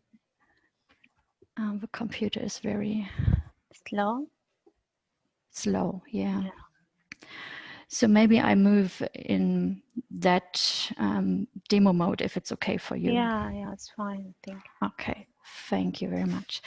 So again, just look what position is best for you. If you use the side lying position, the face down, or the back lying position. So each position has advantages and disadvantages, but just try it out what's most convenient for you. So let's now start where Professor Keresnoudis stopped by looking at the sciatic nerve. During the presentation, you will nearly always find an anatomic scheme of where we are now, and the red box is showing you the ultrasound viewing field. And on this side, you can see at what height we are approximately with ultrasound probe. So if you want to see the distal segment of the sciatic nerve, just place your probe in the middle of the upper leg and just have a look what you can see. So Professor Keresnoudis already told us you have to look for muscular structures, and underneath the biceps muscle is lying the sciatic nerve. So, and if you use the elevator technique, so moving your probe up and down, you can easily find the sciatic nerve. So, and you go down with your probe towards the knee, and you will see the division of a sciatic nerve into the tibial and peroneal nerve. But if you want to just start with the examination of a tibial and peroneal nerve, you can start with just placing your probe onto the knee and just move it a little bit to the lateral side. And I prefer to look for some landmarks, and I usually use the vessels. So I will show you in this video. Just place your probe there and look for some pulsating structures, like you can see here in the lower part of the video. I will just play it again here. And up onto these vessels, the pulsating structures, you will find the tibial nerve. So if you find anything pulsating and find these vessels, on top of them is the tibial nerve. And if you move a little bit to the lateral side, you can find the peroneal nerve, seen here, next to the biceps muscle. So if I want to show you how what you can see in the structures. You have a skin, and the knee is quite a lot of skin and a little bit of fat tissue, of course. And you have the vein, the artery, very deep, in about 3 or 4 centimeters depth above the tibial nerve to the lateral side peroneal nerve next to the biceps muscle. So if we go down a little bit further, that's the most interesting part for the peroneal nerve. As Professor Lieber-Sammer already told us, there is the fibular tunnel, and Professor Keresnoudis as well. And that's an interesting part for scanning the common peroneal fibular nerve, because it's very vulnerable to compression at this side, because it's very superficial at this side, and it runs around the fibular head and is very tight and very tethered throughout the fibular tunnel, which consists of the fibular longus muscle. So it's quite attached there, and its superficial lying position makes it vulnerable to compression or any injuries, for example, trauma or operational procedures at the fibular head after fracture. So, but this area is not so easy to scan, because in this area the nerve is quite curvy and it changes the direction in multiple planes. So it's not so easy to scan. the best is so to start in the fossa popliteal and move your probe around the fibular head. So what you see? So we start in the fossa. Here is lying the peroneal nerve next to the biceps muscle. And if you go down a little bit, you can follow the course of the nerve.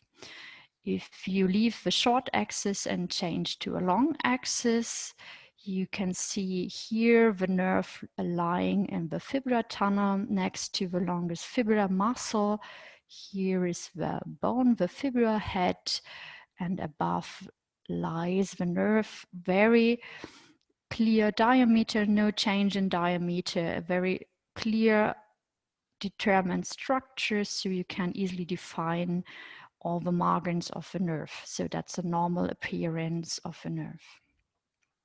So again, just to visualize for you what you can see, you start in the fossa next to the biceps muscle, or you look for the vessels and move a little bit lateral and start there. So what does it look like if the nerve is not normal but alterated, for example, due to nerve entrapment or compression or whatever? So you see that it's not well defined anymore. It changes its diameter. So now it starts at the proximal side very normally, and it's getting larger throughout the nerve course. So here is proximal to entering. In the compression side, it's quite small, and afterwards it's getting normal again. So you look proximal to the compression side for nerve enlargement and sometimes distally to it, but normally it's proximally. And here you also can see the margins are not well defined. The echo texture is not that well clear. It's very blurry. It's getting enlarged, and that's what you're looking for. And you will always scan these pathology in short and long axis, so you can see how long is your alteration, what is happening to the nerve, what else can be there. So what else can be seen? So I have a case for you. It's a very rare disease, but I think it's very interesting because it's not so common. So we have a female patient, about 20 years old. He was playing football and got only a mild trauma, so nothing severe. But he complained foot drop painfully for about 2 weeks. And in electrodiagnostic, you do not detect a nerve conduction block like you would expect it to be here. It's between the fibular heads, but you could see a peripheral nerve damage, and because the amplitude is getting low, it's an axonal damage of a nerve, but not at the typical compression site. And if you scan the area, you see a quite normal nerve, but if you are going more distal, you see this enlargement. It's very dark, and it's looking like a cyst filled with liquid, and you can see at the side of this cyst some normal appearing fascicles, very compressed due to this cyst. If you look on the long axis, already been described by several other groups, you see the cystic structure getting throughout the whole course of the nerve, proximal and distally to it and around the fibular head. And if you scan it in short axis, you also see an enlargement of diameter filled with a cystic structure next to normal fascicles or compressed fascicles. And that's called an intraneural ganglion cyst. What is this? It's connection to a joint. Normally it's the knee, but it can also appear at the elbow side. And the liquid of the joint goes through this connection inside the nerve, and they have several stages, and it's getting more and more throughout the time. And the fascicles and the normal nerve is getting more and more compressed by the cyst and the liquid filling it up. So, And normally the patients do not complain about much symptoms, but only a mild trauma is enough to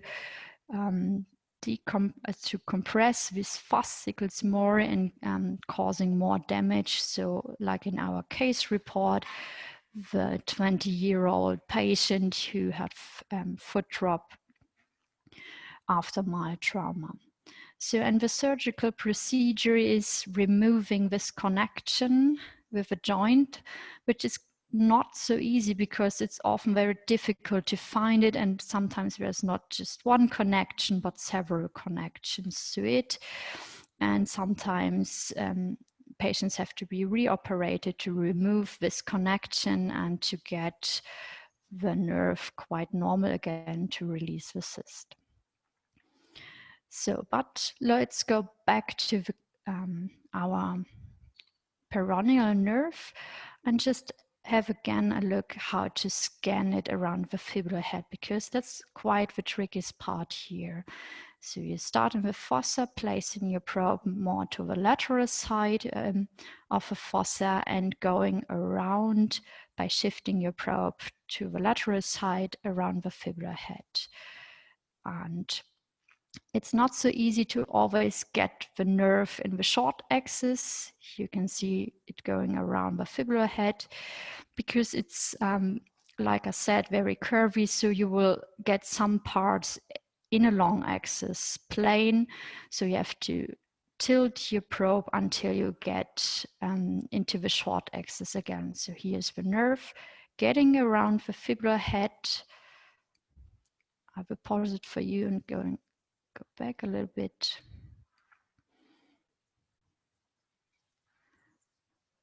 So until it's getting into the deeper structure under the tibial muscle. So long axis getting down underneath the muscles. So let's see what we can see concerning the deep peroneal nerve. Professor Keresnudi has already told us a lot about it, how to find it. So you can use the anterior approach, meaning you place your probe at the front of your leg, looking for the tibia, the bone. That's for this, in this case, on this side, on the left side. And next to it, you have the tibial muscle very large above it. And if you start it here, you look for the artery, for the vessel, and next to it, you can find the nerve. So you can follow the nerve throughout its whole course and see how it's getting up.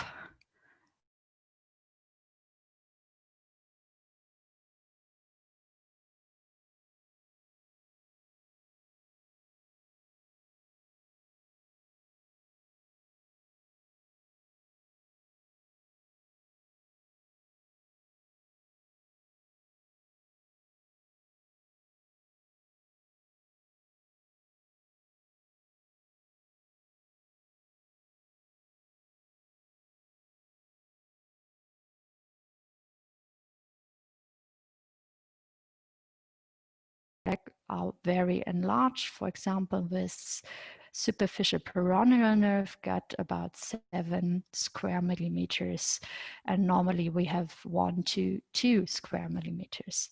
And again, you can see the nerve. You can detect it very easily between the 2 muscle compartments here and here. So that are your landmarks, and right under the skin is the nerve. Okay, let's go down a little bit. We already seen that pictures at the deep peroneal nerve, and very superficial still the superficial peroneal nerve. So you have no vessels as a landmark for this nerve. You can use the artery and the deep peroneal nerve, and above it, underneath the skin, is your superficial nerve.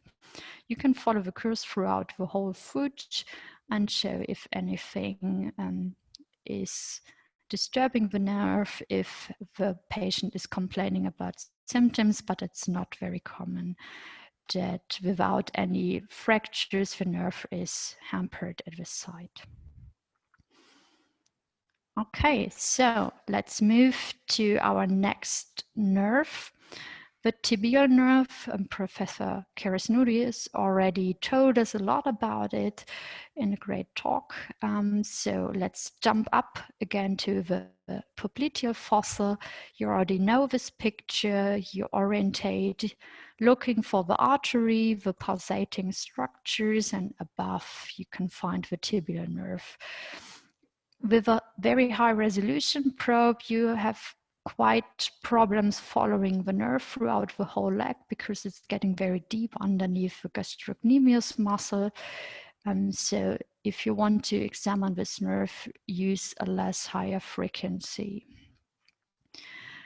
So, and the most important location site for this nerve is at the ankle side. Professor Lieve-Samuel already told us all about it.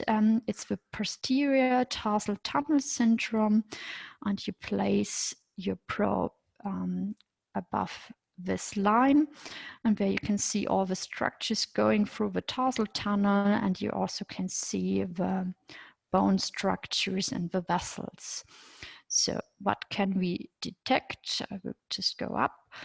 Again, you have the vessels as the main landmark, I think. Just look again for something pulsating, which is surrounded normally by the veins. If you use much pressure, you won't see them, but the artery is always there.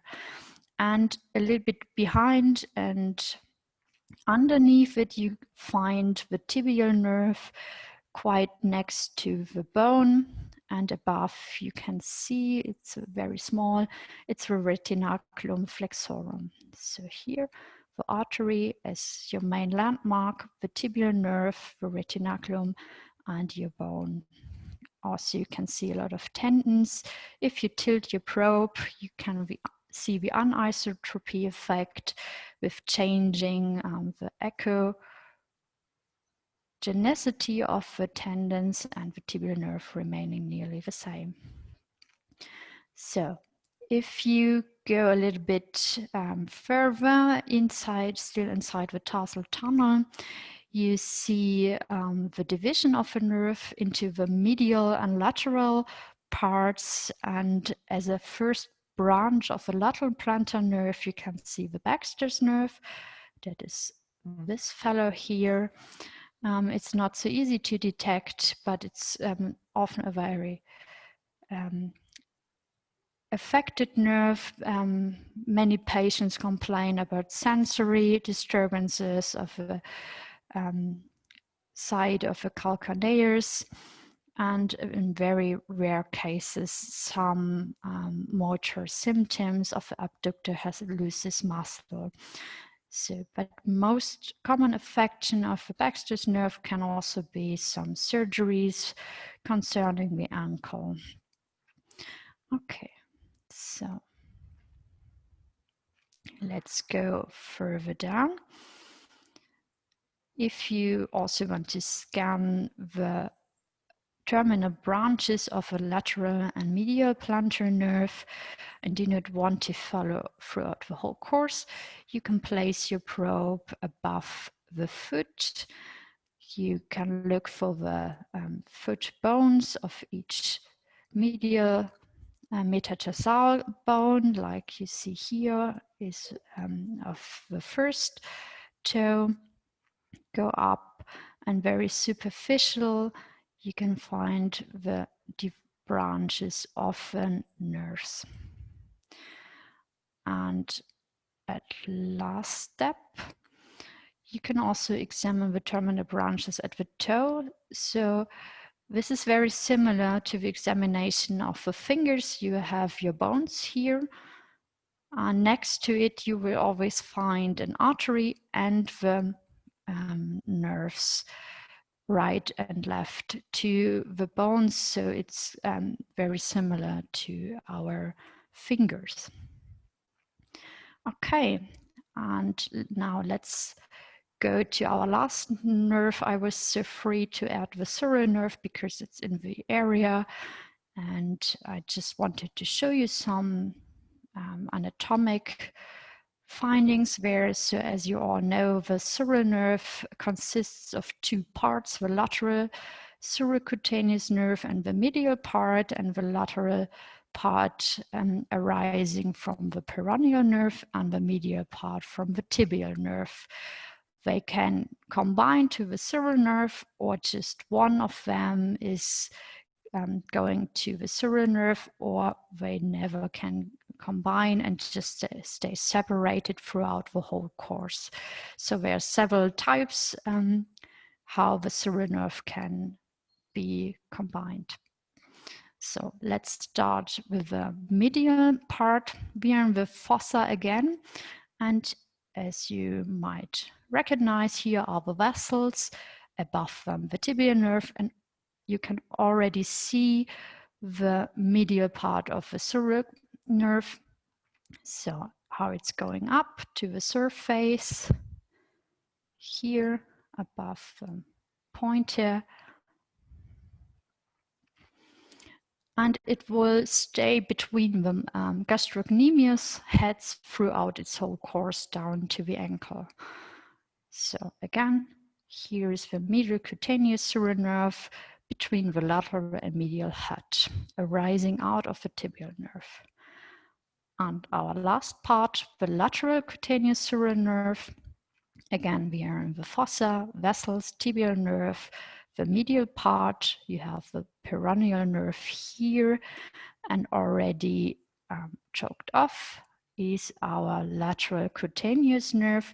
Sometimes it's getting in front of a nerve, sometimes a little bit behind. So it's quite a very variety of how it's branching. Okay, so let's see here. Here's the nerve going up to the surface and staying in the fascia right underneath the skin. You have the lateral part of the gastrocnemius muscle as one landmark, and the fibular group as another landmark. Okay, so I would recommend to first scan in a short axis to scan for nerve enlargement. If you find any pathology, always do your ultrasound in short and long axis, and optional, but I think it's a good idea to do a short video clip to review all of the pathologies of a nerve, so you can see how long are the pathologies, what else can we see, are there any structures compressing the nerves, and you can review the video clip several times and see sometimes more structures when just doing some pictures. So that's for me, and that's the end of the talk. I thank you for the attention, and I'm sorry that the presentation was a little bit stuck. Thank you. Thank you, Dr. Natalie. This was a great lecture and great photos and images. So can you check? I don't see questions from my side because I was disconnected from Zoom for a while. No, don't know why. So I can't see the questions in the question and answer box. So can you please check? So what's your opinion regarding the use of elastography in scanning of peripheral nerves? So that's quite a very tricky question because there are many discussions about it. And I think it's not so easy to do that method because the peripheral nerve is quite a very small area, and you do not have so much compartments and much of a nerve to do all the elastography stuff. So I'm not so happy with this method, but several groups described its good value in diagnosing, for example, trapment sites, for example, at the carpal tunnel. They showed a good use of elastography, but I'm not so sure. Maybe all the others colleagues have other opinions, but I would rather use it for muscle elastography. Okay.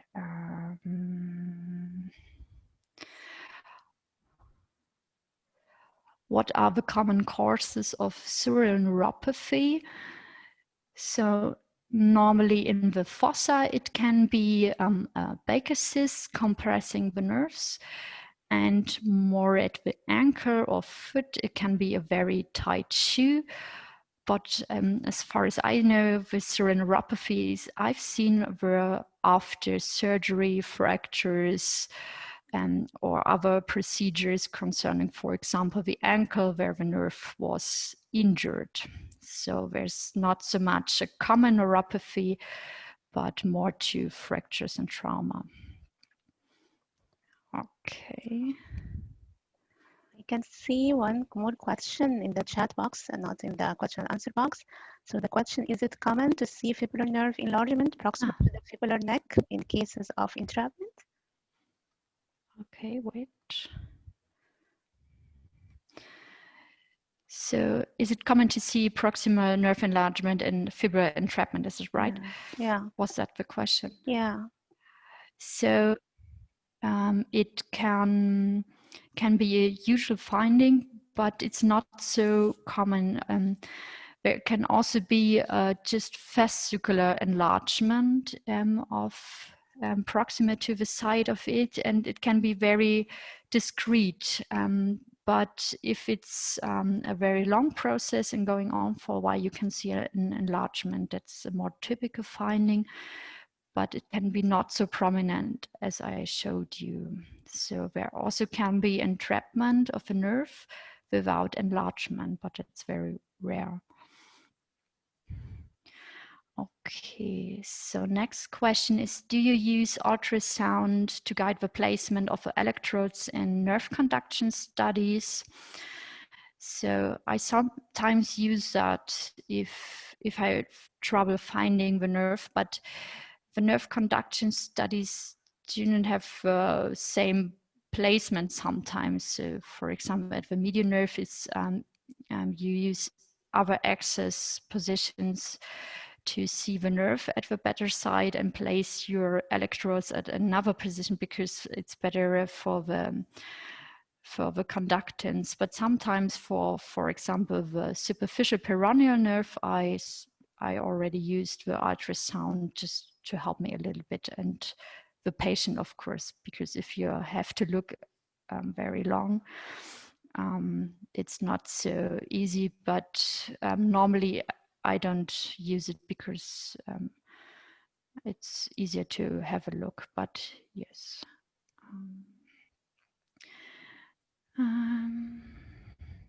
Yeah, so next question is there a role of injection in sural entrapment at the lateral malleolus?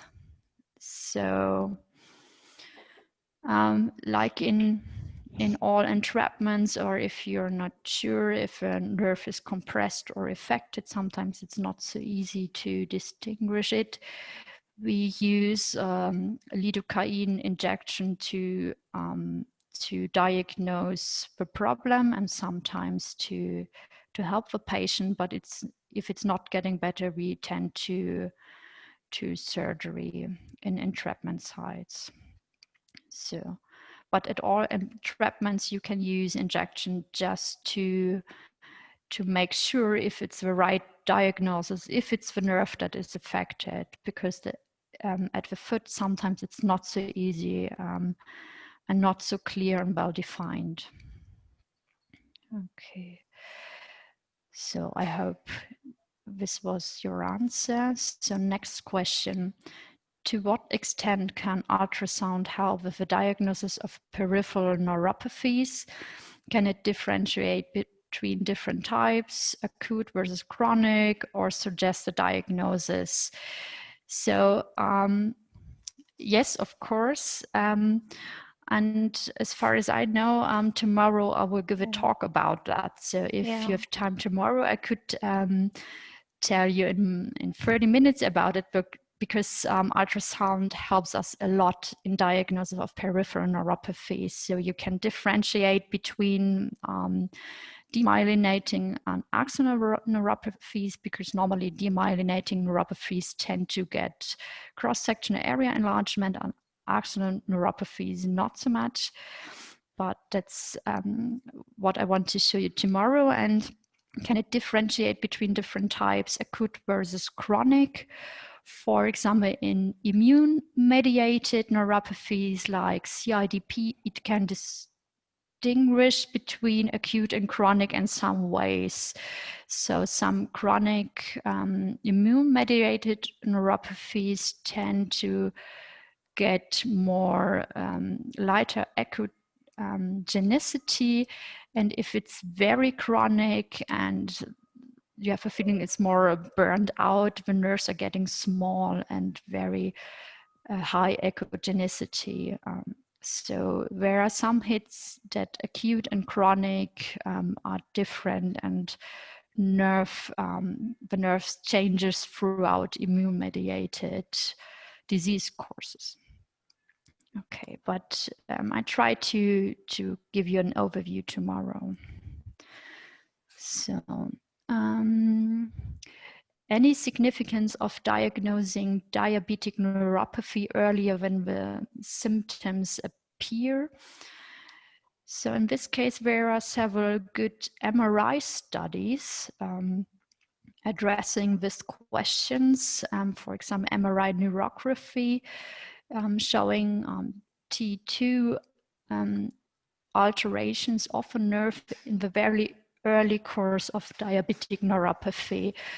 But enlargement of nerves or alterations of nerves in diabetic neuropathy is very controversially discussed. If there is an enlargement apart from entrapment size, and at what point do the nerves change, but an early detection before symptom appears, I think there's no good study about it. So, but I tend to say no, that's not a pre-symptomatic diagnostic. Okay. Is ultrasound superior to nerve conduction studies in nerve injury? So again, a very hard discussed question. In my opinion, nerve conduction study and ultrasound have to be combined, because nerve conduction studies give you an overview how the nerve is functioning. That's the ultrasound cannot give you any idea how good is the conduction of a nerve, is it functioning, is any signal coming through it. But the ultrasound on the other hand is giving you the location, what's wrong with the nerve, is it just an entrapment, is it more severe damage, is there a second entrapment or compression or injury at the nerve. So I would always combine these two methods, the conduction study for functioning and the ultrasound for visualization, what's wrong with the nerve. So I think none of the methods are superior to the other, but the combination is the best.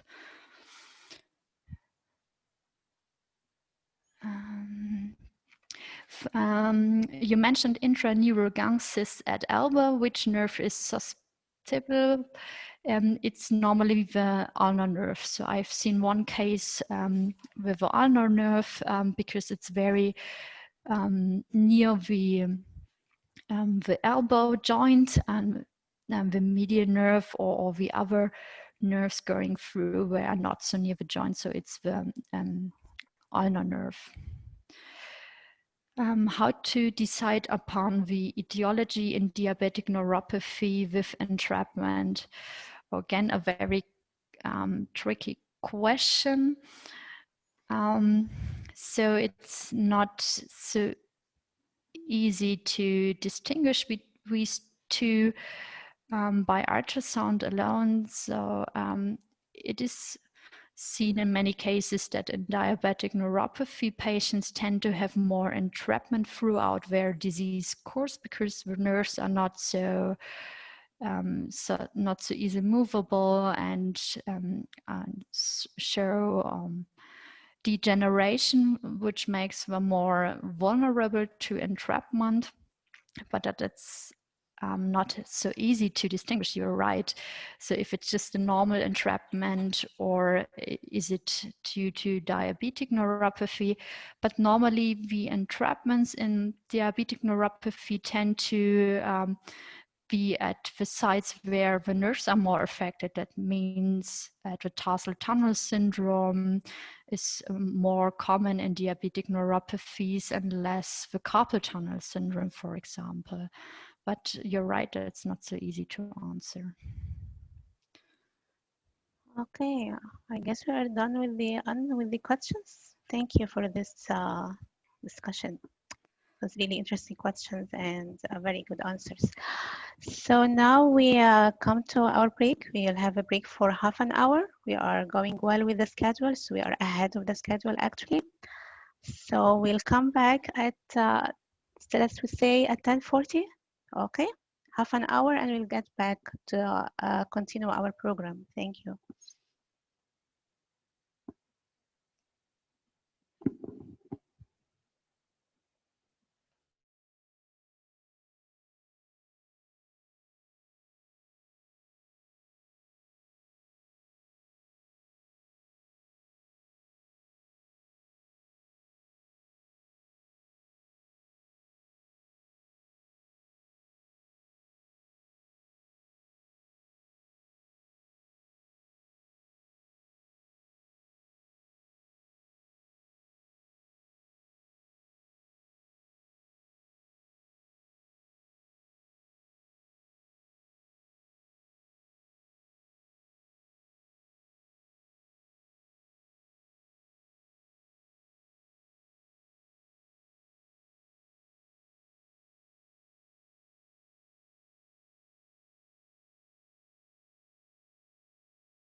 체중을 돌 때 뭐 청진기라든지 아니면은 진찰만으로 되게 이제 환자의 상태를 파악을 하는데 이제 그 정도로는 환자의 상태 변화를 파악하는데 좀 한계가 있습니다. 이 기계는 간단하고 간편한 기계지만 그 응급 현장에서 그 전송이 빨리 될 수 있었고 화질도 선명함을 통해서 분만실에서 진통을 하고 있는 산모에게 쉽게 적용을 할 수 있게 되어 산모의 진통 상황이나 응급 상황을 신속히 파악하고 치료할 수 있게 되어 앞으로의 활용도가 클 것으로 생각합니다.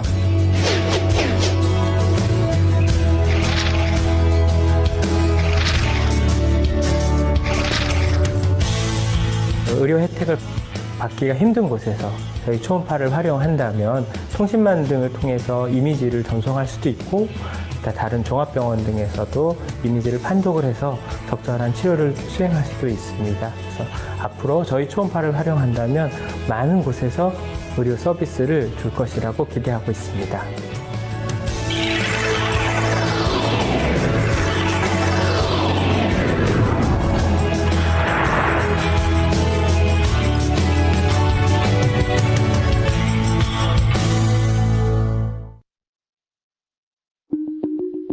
This is the Sun-On Portable Ultrasound Imaging System, available from Limbs and Things in the UK, US, and Australia.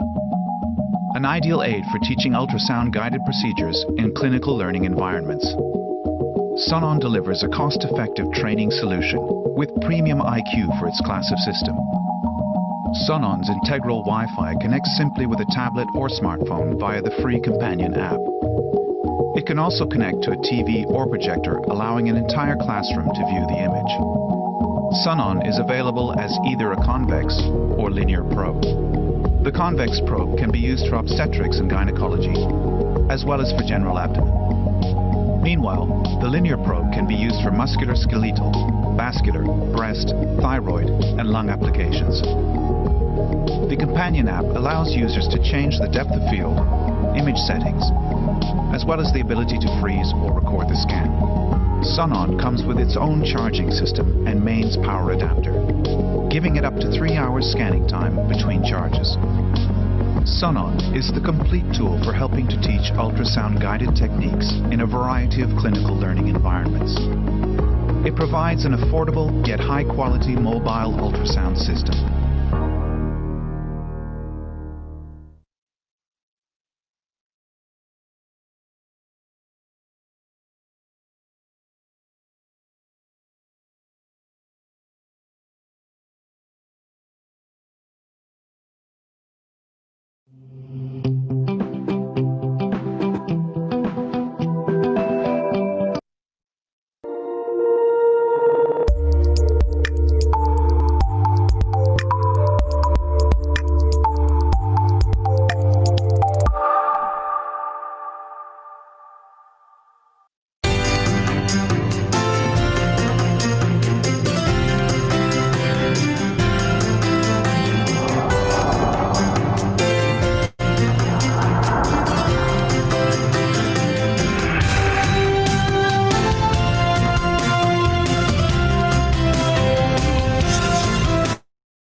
분만실에서 진통을 하고 있는 산모에게 쉽게 적용을 할 수 있게 되어 산모의 진통 상황이나 응급 상황을 신속히 파악하고 치료할 수 있게 되어 앞으로의 활용도가 클 것으로 생각합니다.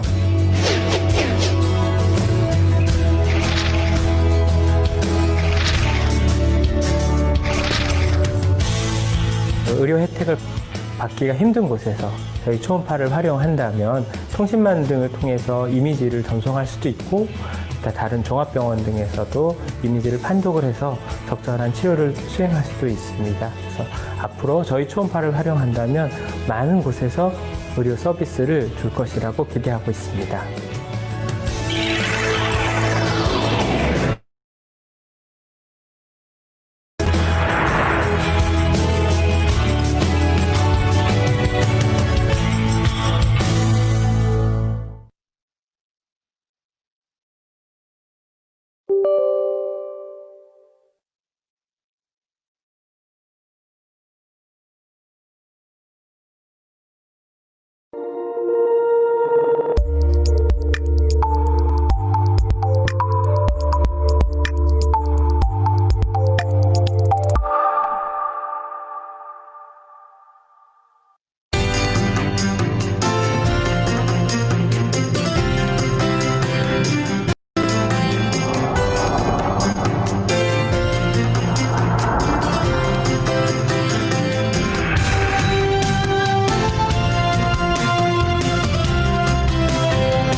해진을 돌 때 뭐 청진기라든지 아니면은 진찰만으로 되게 이제 환자의 상태를 파악을 하는데 이제 그 정도로는 환자의 상태 변화를 파악하는데 좀 한계가 있습니다. 이 기계는 간단하고 간편한 기계지만 그 응급 현장에서 그 전송이 빨리 될 수 있었고 화질도 선명하고 로딩 속도도 빠른 편이어서 정확한 진단을 하는데 큰 도움이 되었습니다.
신속히 파악하고 치료할 수 있게 되어 앞으로의 활용도가 클 것으로 생각합니다.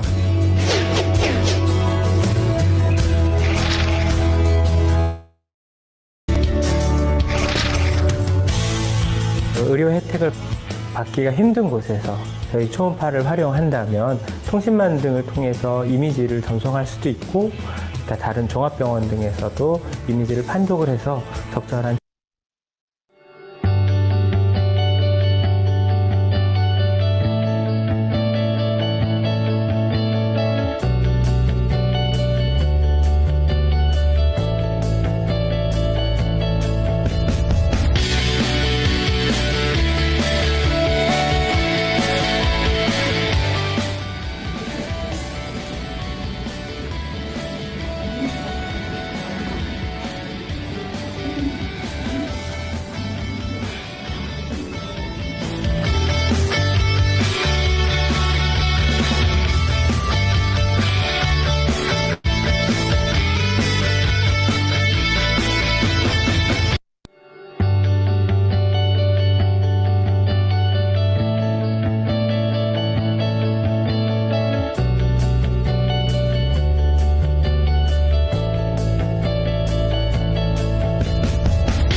you for your patience and waiting for the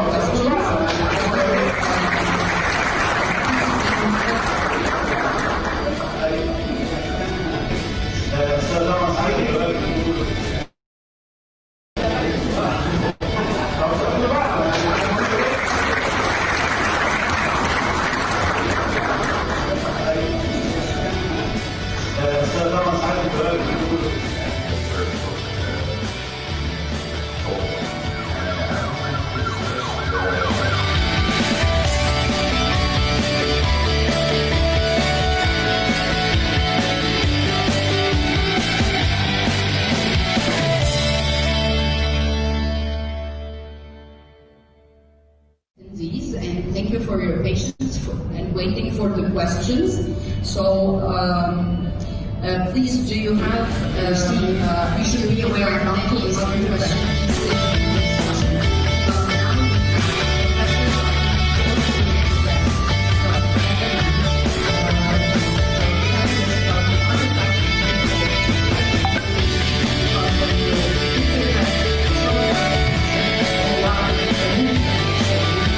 You're seeing, you should be aware not to listen to them.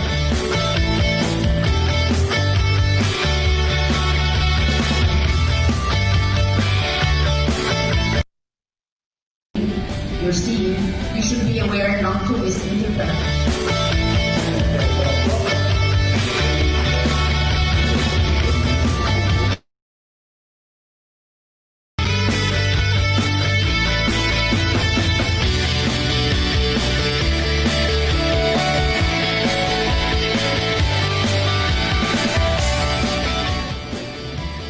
We should have a recess. This is the standard longitudinal scan. So what we have to see at the scan, I will freeze the image. So we have to see first.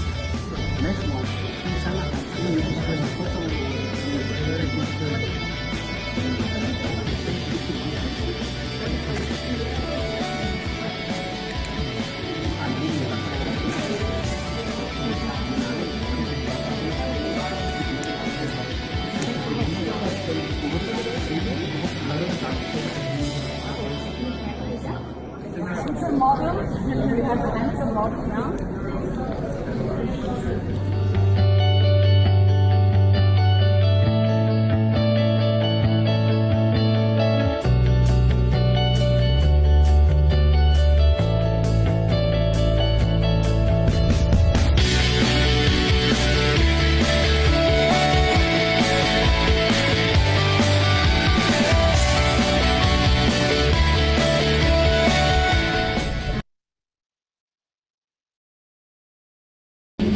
You're seeing, you should be aware not to listen to them.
And thank you for your patience and waiting for the questions.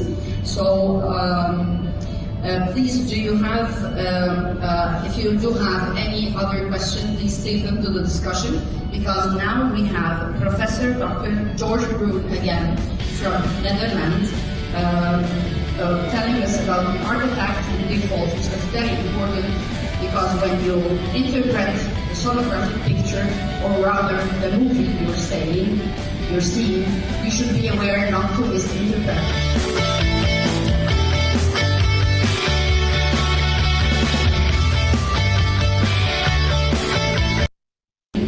You should be aware not to misinterpret.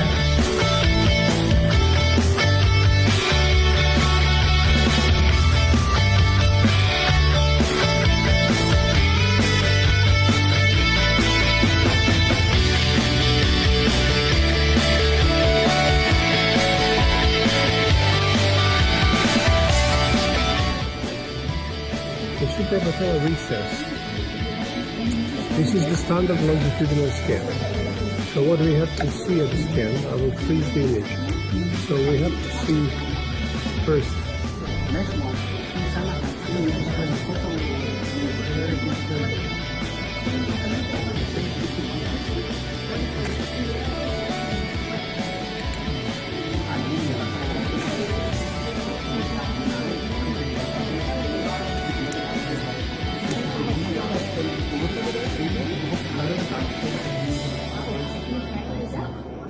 It's a model. We have an answer model now.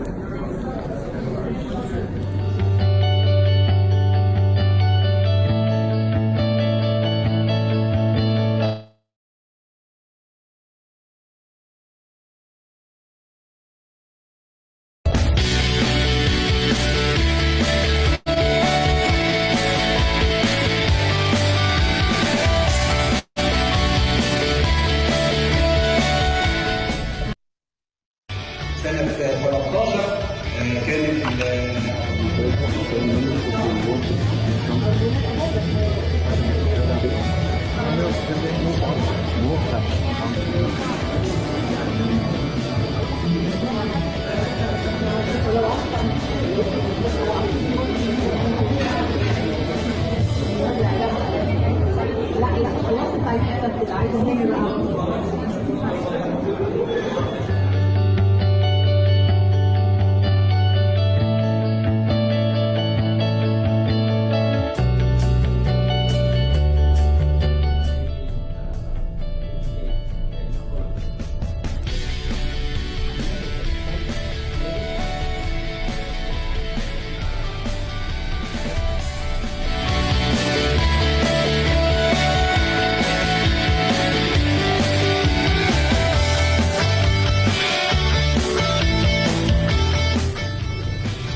body.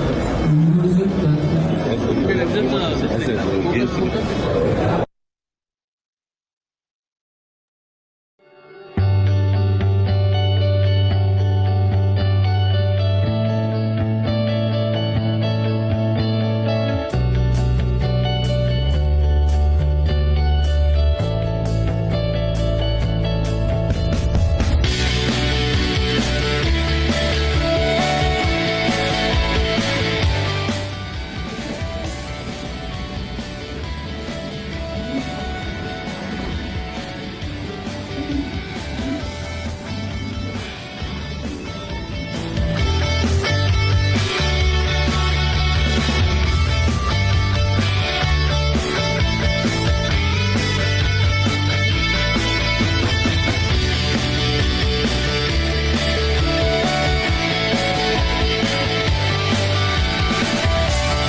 Well, hi everyone, and welcome back again.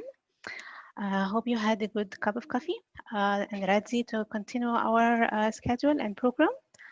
So we shall now see a video demo for sonographic identification of the upper limb muscle, and Professor Doris will just explain to you how the session will go. So, yeah.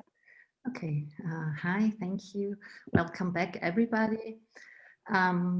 Okay, so we are now proceeding to the session about sonographic identification of the upper limb muscles. Because I was told that there was a problem with lagging of the videos in the basic course, I pre-recorded a small video beforehand that you will get the link for now. It is uploaded to YouTube. It's about 10 minutes long, and I will explain how you can really sort out the muscles. We will give you 15 minutes, then you can just come back and we'll talk a little bit about it. And from my side, just beforehand, the biggest apologies. I know the quality isn't the best. Nevertheless, I hope you enjoy it. Thank you, Doris. So I shall now copy and paste the link to you in the chat box, and so can you just access it. And we'll get back after you give you 15 minutes to get back for any questions after 15 minutes. So here is the link.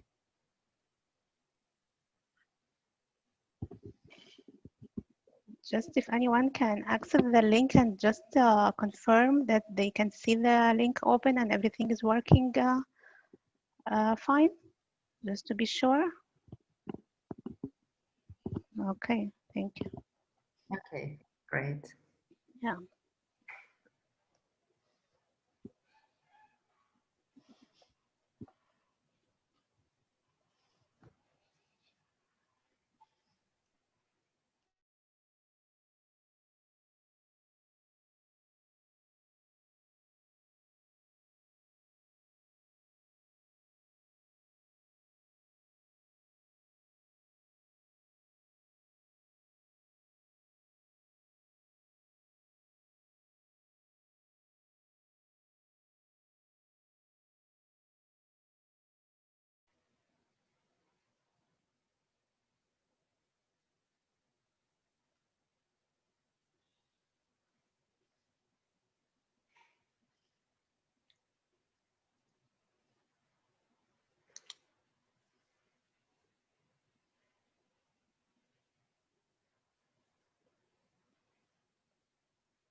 we will start within 2 minutes, just giving some extra few minutes for those who just joined us at a later time.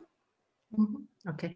I prepared one more PowerPoint slide. I can show them just general information. Yeah, sure.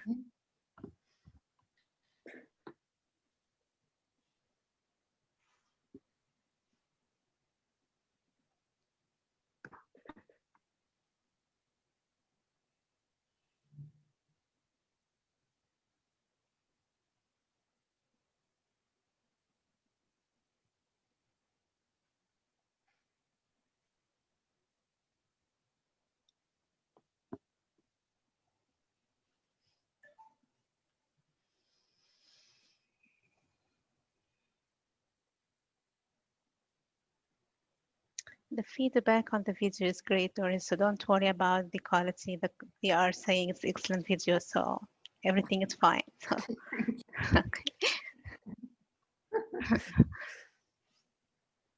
I told you it's fine, right? Yeah. To those listening, it was actually my children assisting me. Yeah, I know. Yeah, I know. It's not that easy. Yeah, we all ourselves as a model. I have recorded my videos on myself actually, so this is totally normal. So you don't have anyone, you know. Thank you so much for your kind comments, also for the talk before. Thanks. Yeah, thank you. You're welcome, Doris. So I think that most of the our colleagues have just finished the video. So you like to share more? Yes, slides? I'll Yeah. just show you one PowerPoint that I built in the meanwhile. Yeah. That would be great. Just a small summary. Okay, this is now not about the upper limb muscle, but just in general. Okay, what do I need to sort out the muscles? Just to sum it up once more. One point is, and I think maybe we are not all doing this that regularly as we should, but I really emphasize, and I'm also talking to myself, that we should also check the muscles. Yeah, they can help us even if we don't see nerve pathology. So in this case, you have a serrate anterior. This was a neuralgic myotrophy. And you can see on the healthy side, you have the typical appearance and also a quite good muscle bulk. While on the other side, this was already, I think, 6 months ago, until we saw this patient. Yeah, you see that actually the muscle has thinned. Yeah. And it raised its echogenicity. So this is the classical appearance of the neurogenic atrophy. And further, there are some situations in which you might just want to be sure that you're getting the right muscle, all right? So if you're doing quantitative muscle ultrasound or muscle ultrasound in which you follow a protocol where you have to look at or even measure specific muscles, it's of course of interest to really get the right one. Then if you're looking out, if you want to do biopsy on a specific muscle and also helping you with doing the, where's the best place for biopsy. If you know which muscles are preferably affected in a neuromuscular disease, then it can also help you with pattern identification. Maybe think of inclusion body myositis, where you have affection of the long finger flexors, for example. And if you want to do EMG or a botulinum toxin injection, it's also a great help to see it with muscle ultrasound and then really place your needle where you want it to be. Okay, that was just something I wanted to add because the video was only 10 minutes. And now I'm open for whatever you would like to tell me. Thank you. Thank you, Doris. Yeah, we can check the questions. I think there are. Wait, I'm just opening the box here. How do you evaluate intrinsic hand muscles? Well, actually the same way as we do with the other muscles. we are also checking out for mostly neurogenic atrophy in that cases. So if you have, for example, the interosseous dorsalis 1, yeah, in ulnar lesioning, it would give you basically the same image as in the bigger muscles, it's just smaller muscles. Yeah. For the session, we now restricted it to the upper arm and the forearm because we thought it might get a little bit too much if you also add the small hand muscles. All right. So thank you for the video. So, where can I find the record of the session, please? Ah, okay, this is something to be. Yeah, I think you can just copy and take a copy from the link in the chat box. I think you will leave the video for some time, Doris, right? You will leave the video uploaded on YouTube. Yes, of course, Yeah, it will so be. you can just Unlimited. Yeah. Yeah, you can just save the link and see it later on when you have a good connection at your place. So the link is in the chat box. Yeah. So, what is the time period necessary for ultrasound diagnosis of muscle atrophy after denervation? Yes, ultrasound unfortunately is not very sensitive. So I always say after 2 months, you can be quite sure whether you see it or you don't see it. Yeah, before it might be too subtle. Sometimes if you have a very severe axonal damage, yeah, it was also a neuralgic amyotrophy, where really the biceps was pelagic, so it was 0 force left. Then we could also see something in the very acute phase that equaled like a muscle edema. Yeah, so the muscle was actually hypo-intense, but this is a special finding. Yeah, and you will only encounter so sometimes. So I would say a safe period to say if there is a loss of muscle fibers due to neurogenic damage is 2 months. Yeah, with MRI, yeah, you can see it within 24 hours. So if this is any problem of time, you might want to switch to MRI in that case. Okay. So thank you.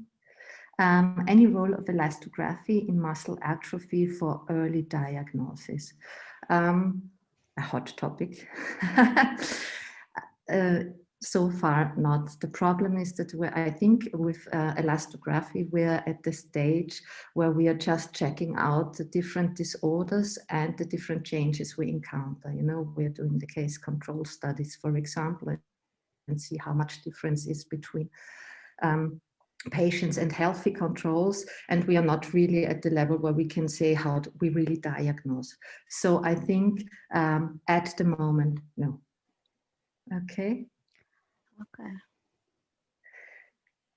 In our laboratory, we have seen that some muscles in certain type of myopathies are preserved and others affected at the same compartment. For example, the extensor digitorum longus in genetic myopathies with tibialis and anterior preserved. Did you see some similar findings? Well, this is also, yes. This is also sometimes it's more affection actually of the upper limb, and then later actually the lower limb will join in. Yeah. So I would say yes. Yeah, I think. Yeah, can you give us some polite notes on specific morphology of some muscles, I guess, MSs?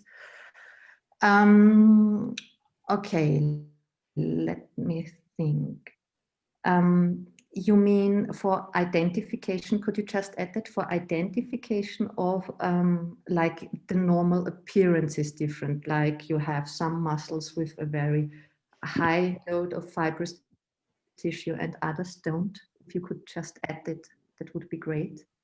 That I understand it right. Yeah, I think she means like some muscles may have a specific form, like for example, as you have just said in the video, flexor carpi radialis. I think okay, looks like I think I'm not sure. Yeah, that means that or not. Yeah, yeah. Okay, so for the upper limb, I think I think I showed you in the video. So the easiest way is just you check out one muscle that you can easily identify and then move laterally or medially. Yeah. And in the video, I mentioned the flexor carpi ulnaris, yeah, because it is that ovoid shape and it very often has a central fascia that will help you to identify it. And then you move just laterally in that case. For the extensors, I also said in the video, the brachioradialis, I think, is a very good point to start because it has something like a drop-like shape, okay? So you have one bigger ending and one smaller ending on the lateral side. And from there on, you can also go, in that case, then medially. Yeah? Does that help? I hope, otherwise just come back to me and I'll try to answer. Can we see any difference in abductor pollicis brevis muscle in severe degree of carpal tunnel syndrome? Yes, you can see neurogenic atrophy. Yes. Yeah.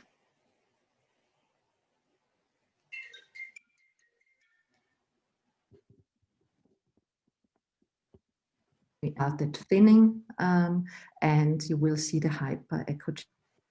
But be aware that this is very often bilateral, so maybe here side-to-side comparison does not help a lot. Okay, I think we missed the question about how to identify the motor point for botulinum toxin injection. Okay. Actually, for the motor point of botulinum toxin injections, actually, if we're doing it only with ultrasound, yeah, we would just go to the biggest muscle bulk. Yeah, this is actually where we orientate us. Yeah, sure. Okay. Okay, great discussion. Thank you. Okay. Thank you. Okay, that was great session. So let's go on with our schedule, and now Professor Antonius will show us the sonographic identification of the lower limb muscle. So the screen is yours, Professor Antonius. Thank you very much. Thanks for coming back to all our colleagues. I was pretty impressed by all the nice lectures and the videos from Professor Libas Amal, Professor Vinta. I'm a great fan. So I will try, just give me a minute to share the screen. Okay. I will try to refresh a little bit our knowledge about muscular anatomy, cross-sectional area, ultrasound anatomy, but this time with focus on the muscular structures. So more or less, we will use the majority of the slides that we had in the previous lectures for the peripheral nerves, but now we will focus on the muscular structures. So at first, we will try to check with the ultrasound probe the posterior compartment of the thigh. So if we place the probe on the upper part of the thigh, usually we expect to see the anterior compartment very, very deep in the ultrasound image, and the posterior compartment very, very superficially. Normally, we have a great muscular structure and a great nerve structure. This is the sciatic nerve, as we showed previously, and the gluteus medius muscle. When we scan muscular structures, we are highly interested on the angle of isolation because if we change the isolation angle, if we change the anisotropy, then we don't get very significant or very objective information concerning the muscular echogenicity, and we can lose crucial information.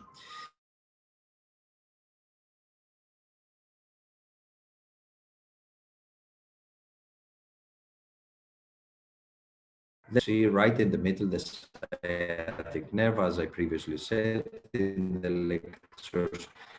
We see the two heads of the biceps muscle at the medial part. Always there's a muscular triangle and the nerve lies in the middle. We see also a little bit from the femoral cortex. If we go a little bit more distally at the posterior part of the thigh, we see the division of the sciatic nerve, as we previously showed during the lectures. We see much more muscle belly from the biceps femoris, both heads, and we see much more muscle belly from the sembiromembranosus muscles. And very deeply, we have the popliteal vessels, the artery, and the vein. a little bit more distally, as we saw here where the ultrasound probe is, then we see the biceps femoris. We are expected to see the tendon of the biceps femoris, and next to the tendon, the common peroneal nerve. And we see also this muscular structure that has horizontal lines is a part of the gastrocnemius lateralis, and the popliteal vessels, the artery and the vein.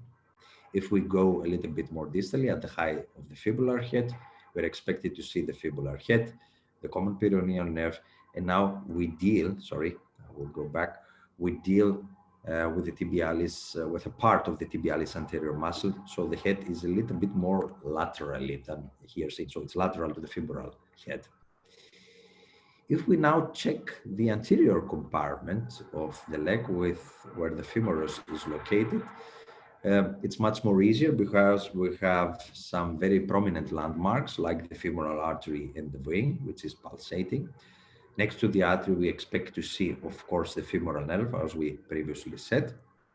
But we also see some muscular structures. We see the triangle of the sartorius muscle, the iliopsoas muscle very proximally. We see the fascia lying superficially under the subcutaneous tissue. If we use the technique that we showed for the examination of the lateral cutaneous femoralis and we move a little bit more laterally, we see the rest of the muscle belly of the sartorius, the iliopsoas muscle lying underneath, of course, the fascia lying superficially.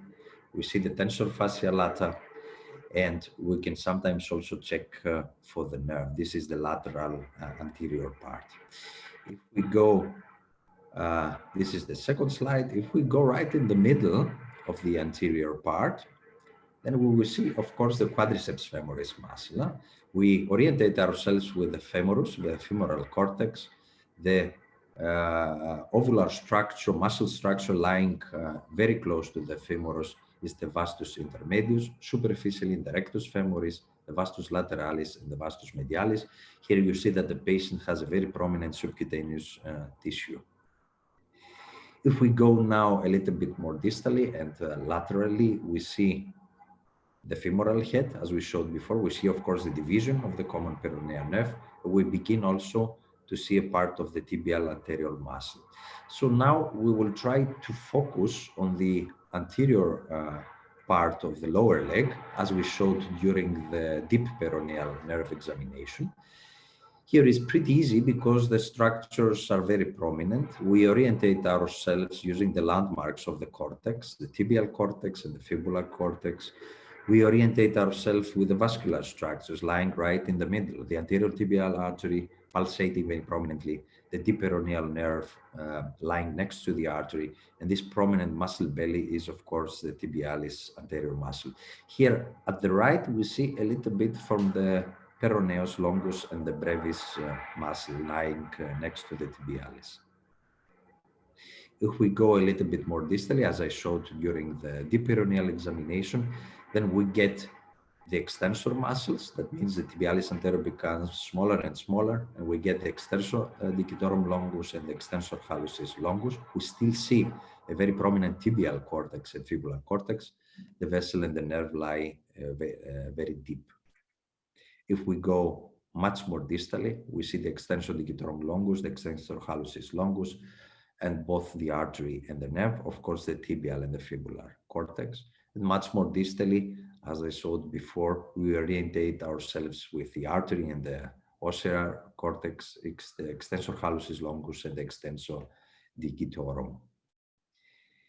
If we move a little bit more laterally, where the superficial peroneal nerve lies, then we are expected to see also the peroneus brevis and much more proximal the peroneus longus muscle, and of course the extensor digitorum longus. Now we will try to orientate ourselves to the posterior part of the lower leg. So we will focus on this part.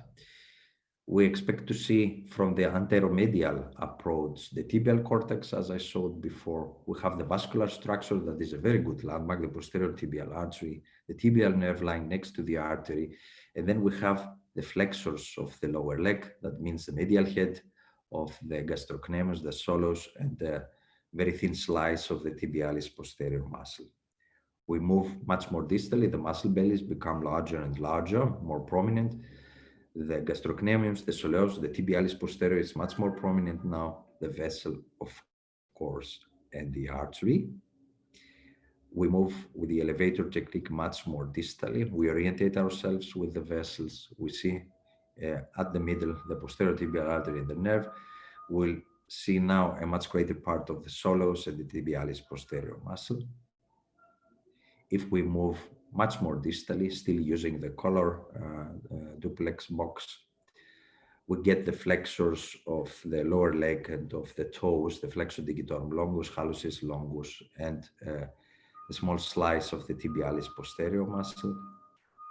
If we get much more distally to the tarsal tunnel, we see the tendons with the dick nerve and the very nervus Harry mnemonic rule. That was a little bit the orientation about the muscular structures of the lower extremity. It's much more difficult when compared to scanning the upper extremity, but here we have the privilege that the muscular structures are much more prominent. The nerves are much thinner when compared to the upper extremities. I always say when performing muscular ultrasound, one has to focus on the muscle mass, the muscle homogeneity. We have also some objective measurements concerning the muscular homogeneity, either using several ratios or several softwares that are pre-installed in several ultrasound machines. So it is pretty tricky, but very helpful when dealing with myopathies or critical illness patients in the intensive care unit. Would like to thank you for your attention. I try to keep the lecture as short as possible to have several questions. Thank you, Professor Antonius, for the great presentation. So really now I like the combination between the cross-sectional anatomy and the axial view of the ultrasound image, so it's really helpful. So we shall see now the questions. How common is to see piriformis syndrome caused by Denver? I think this was an older question. Yeah. Okay, which level is the best to inject tibialis posterior? That's also a very good question. I would say you can inject using several techniques. You can inject by palpating and asking the patient to innervate the tibialis posterior. This is the old technique. You can inject with EMG, you can inject with ultrasound. I would be rather a fan of ultrasound because you can see the slice of the tibialis posterior moving very close to the tibial cortex. I would inject to the middle and the lower part, usually in patients after stroke or in the context of MS with spasticity of the lower extremity. I think it's it's the best part to inject to get a very good clinical result concerning the relief of the spasticity. But there are no studies concerning the typical point. I would like to ask about morphometry with elastography and biomechanic. I don't really understand what you mean with biomechanic. I suppose you mean when checking patients or healthy subjects when doing exercise, as far as I understand. So elastography is a measurement of the muscle stiffness, is a measurement of the muscle echogenicity from another point of view when compared to the B mode. I have to say, not only in the context of the muscle elastography, but also in the context of the nerve elastography, we don't have much experience concerning the fact that the thyroid gland elastography, the liver elastography, the radiologists have an experience of 20 to 30 years with very good reference values, with very good studies on pathological findings. So during the last 10 years, we tried to gain a little bit more experience with elastography, especially now that the ultrasound machines are much more better. I would say elastography could give us some indirect information about biomechanic, especially in patients with myopathies, where you can see both in without exercise, but also after exercise, that the muscle stiffness does change a lot. but you can also see that the muscle stiffness has several pathological findings inside the muscular structure. So you have points where the muscle stiffness is pretty low, very close to normal, and you have points inside the muscular structure where you get very high values.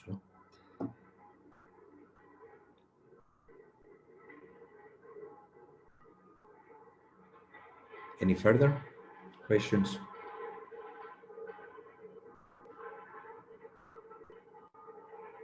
Not at all.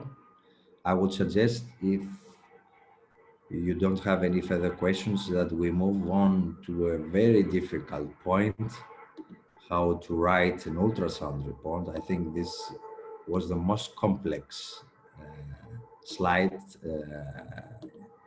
series of slides that I prepared, because the philosophy behind writing an ultrasound report is pretty difficult. It's either both objective and subjective, so we have to compare and we have to combine all this information to get the best result out of it. Give me 2 minutes, please. Okay. Sorry. Share. I had the PowerPoint problem, that's why. Okay. So first slide. So how to write an ultrasound report, a very crucial point where we are all sometimes confused to give the best out of it, both to our referring physicians, but also to the patient itself. At first, I would like to summarize some points concerning the philosophy of ultrasound in everyday life. Of course, the most crucial qualities needed for an ultrasound examination, and then we will try to conclude a little bit about the several points of an ultrasound report. So, introduction. So why we use ultrasound in everyday life, especially in neurology? We have long-lasting experience with electrophysiology, with clinical neurology, with MRI, with CT. Why do we still use ultrasound? At first, there are several ongoing advances in ultrasound technology. The ultrasound devices nowadays are much more better than the 90s, even the 20s. So there is a wide availability, both in territorial reference centers, but also in small hospitals. There is always an ultrasound device, and sometimes with several ultrasound probes. We have an excellent safety track record. We don't have serious side effects when examining the patients, apart sometimes from discomfort that has to deal with the body position of the examination. We have also an increased clinical utility across all medical specialities. I cannot remember any medical specialty that doesn't use ultrasound at all. So ultrasound is everywhere nowadays, and there is a dramatic rise both in the clinical demand of the referring physicians, but also of the patients itself. I think all the colleagues have experienced patients that come extra in the practice or in the referring center just to get an ultrasound examination. They read about it. Sonographers worldwide are experts in ultrasound imaging with professional respect, autonomy, and responsibility, regardless from the medical specialty. So the high level of diagnostic accuracy of experienced sonographers has been shown in several studies across all subspecialties. So a very well-trained sonographer can give us very important information about the final diagnosis. For these reasons, nowadays, sonographers are expected to perform at first ultrasound examination, provide a diagnostic interpretation, and of course, to prepare a formal written report for the archives, both of the hospital or practice or of the patient itself. How does it look like worldwide? So, UK has the most lasting tradition of sonographer practice that includes a provision of a formal report. But also in Australia and New Zealand, the practice of sonographer reporting varies considerably between individual sonographers in practices and different departments, and mainly university hospitals. So we see also the USA distribution of the sonographers and their employment. It's almost up to date from last year. A survey conducted in the New Zealand branch of ultrasound medicine showed that almost half of the sonographers already prepared individually formal reports. And almost 20% of the sonographers routinely prepared these reports. They were not going to be cited by radiologists or by an experienced doctor prior to the report being available to the referring clinician. So this is a very, very important point to keep in mind. A wide range of health practitioners who perform ultrasound examinations are involved.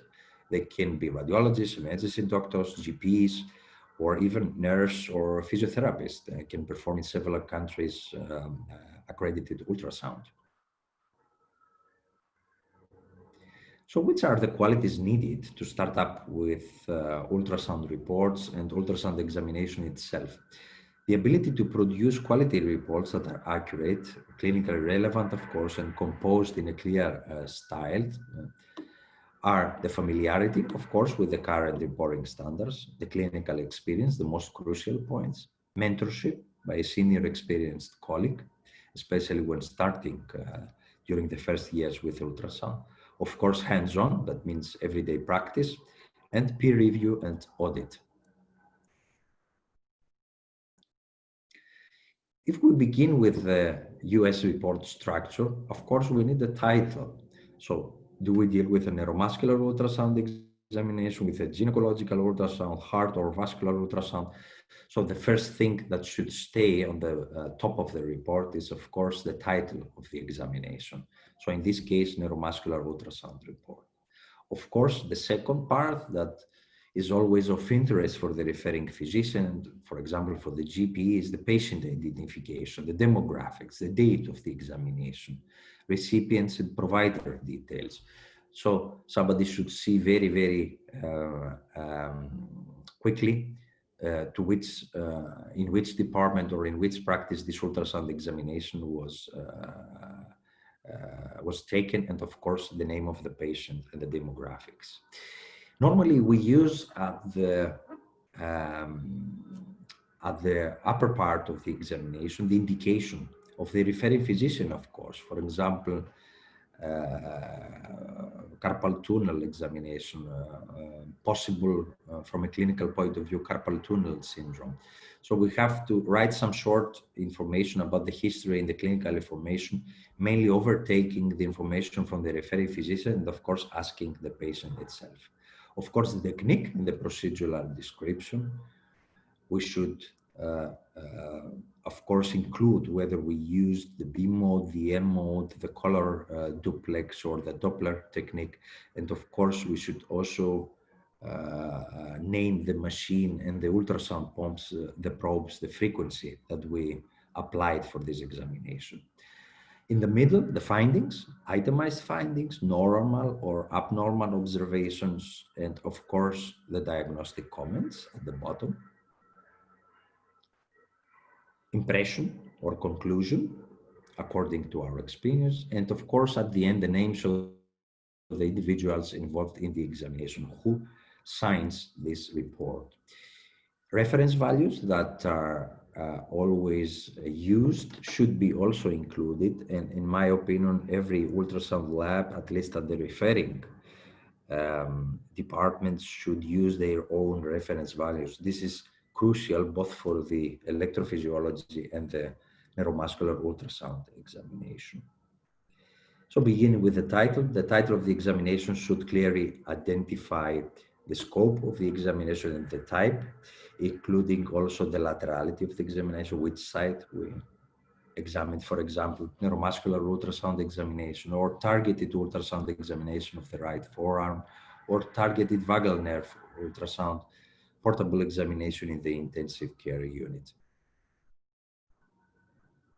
Also, we have to be very careful by using the term scan. It should be avoided because the assessment of a patient is much more than simple scanning, and it goes beyond this procedure.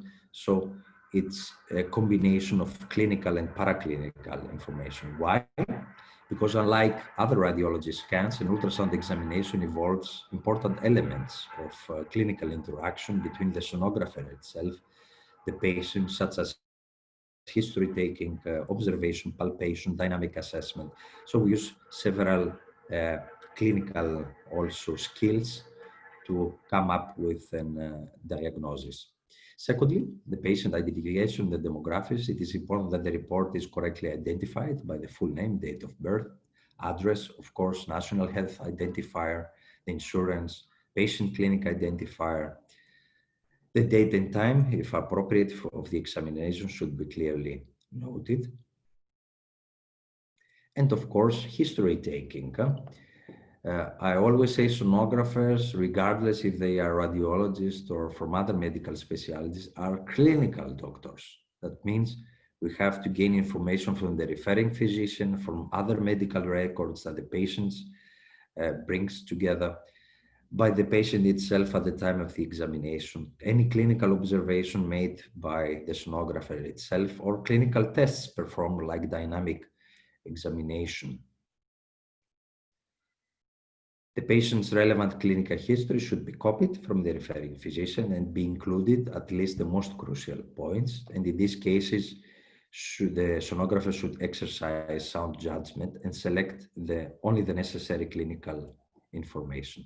Here we have to be also very careful, because many patients have the impression that they come for a second, third, or fourth opinion and not for a very specific evaluation. So they bring together very exhaustive medical history files, multiple comorbidities, serial investigations. So here we need our clinical judgment to choose which information is crucial and which not.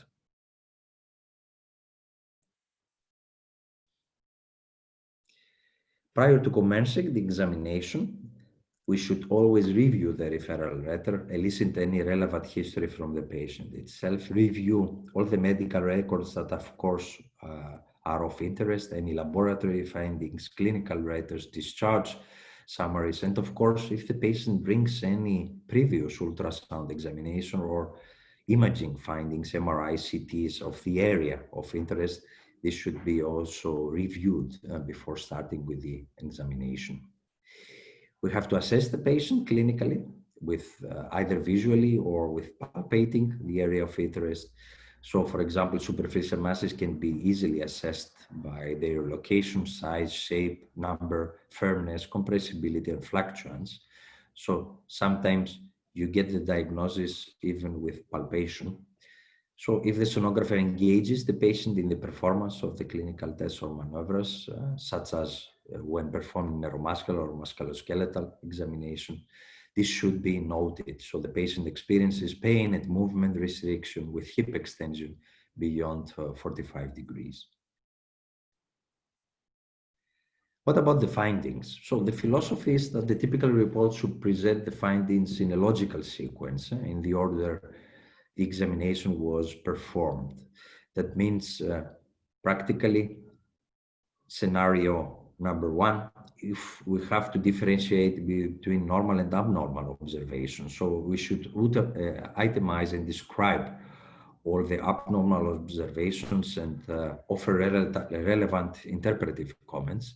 So any abnormality should be qualified by precise anatomical localization, several imaging characteristics and measurements. So the first crucial point is to differentiate between normal and abnormal. Of course, obvious abnormalities with classic pathognomonic appearance can be referred directly. For example, the right median nerve shows a thickened epineurium. We don't have to explain it further, what's the epineurium and what's a thickened epineurium. Scenario number two, in case we find something incidentally, this should be also acknowledged and worked up. For instance, the incidental discovery of a ganglion or normal anatomical variants should be also included in our report. If the examination was extended or reduced in scope, this should be also included in the report. So if we have a variation from the normal protocol, including Doppler assessment of the brachial artery or vein, or I have informed Mr. X, the patient, about the benefits of performing an additional contrast ultrasound, however, he or she declined. This should be included in the report. Measurements. In the report, normally we include at least the most crucial measurements, so it is important that the reference values are used consistently. For example, neuromuscular report listing a variety of measurements should not mix measurements with quadrat centimeters or quadrat millimeters or diameter measurements. So we have to keep our philosophy constantly during the examination. And we should also consider rounding some measurements to a realistic degree, because much detail is not always of interest or of privilege for the referring physician or for the GP. So we have to keep in mind this is not only an examination, but also a correspondence between medical doctors. Concerning the measurements from a clinical standpoint, it is helpful to identify whether they are normal or abnormal, or considering also the fact that the referring physician may not have much experience with ultrasound. Even sometimes we include a reference chart with values of our own lab. This could be of interest, or using a second page in the report. If we compare with several previous studies, we have to include it in the report. Comparison was made with a previous ultrasound examination, dated, etc. So we also write whether there is a difference which is clinically significant or not. Direct comparison is particularly important in cases of surveillance where the sonographer is investigating the patient for presence of changes. For example, follow-up of immune-mediated, especially neuropathies, could be of interest, and this should be reported, the comparison between several examinations. It may be necessary also to acknowledge the absence of studies for comparison. This could be also of interest for the referring physician. So comments regarding interval change are not always included in the report.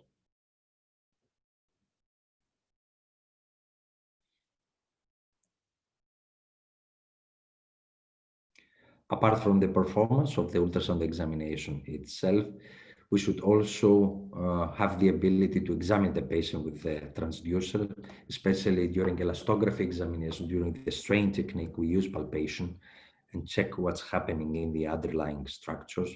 So the left pin is not tender on application of transducer. Sometimes we have the pin, the irritative syndrome of pin, also by palpating with the ultrasound probe.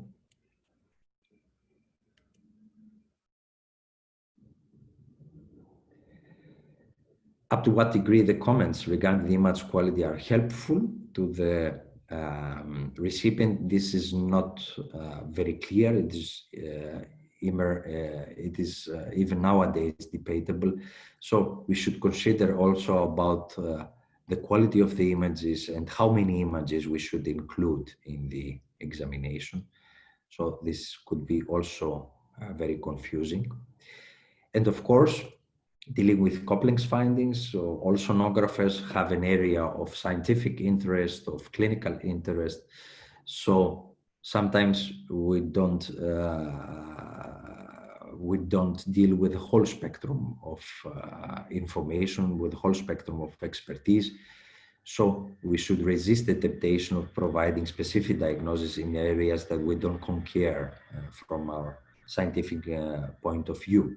So in cases of Ising delta discovery of a complex anomaly, either withhold specific diagnostic comments or report that the additional examination could be of interest, such as vascular ultrasound in cases of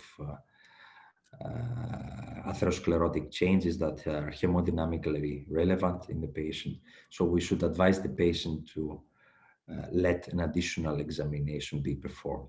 So the final summary, the impression and conclusion, should contain the interpretation, our own personal comments or recommendations, and any, of course, extra actions already taken.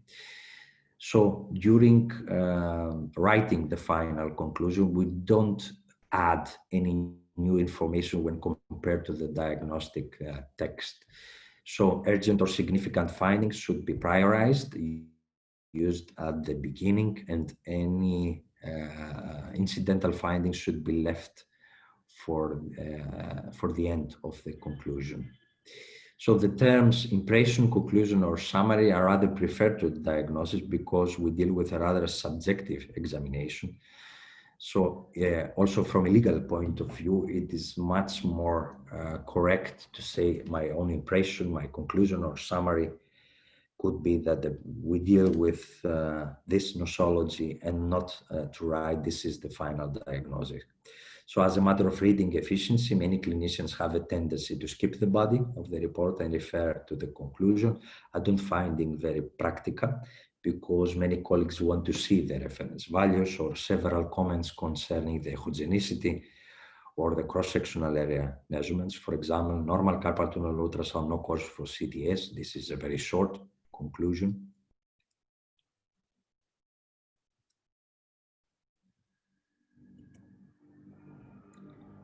Sorry, the slides are pretty low. Concerning the clinical interpretation, it requires placing the findings in the clinical context. Of course, the sonographer needs experience to exercise all this rigorous clinical judgment and consider critical all this information. So, for example, the palpable mass at the right forearm corresponds to a simple ganglion cyst. This could be a clinical interpretation. Extensive list of differential diagnoses are not very practical and are rarely used, especially in very confusing findings. So it is much more helpful to narrow up the diagnostics to possible 1, 2, or 3 differential diagnoses. This could help also the referring physician to plan further examination.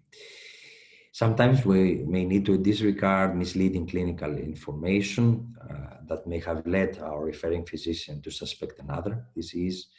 We try also to be aware of the level of competence of the referring physician. So when we work together with several colleagues, we know which referring physician has an area of expertise in these cases or not.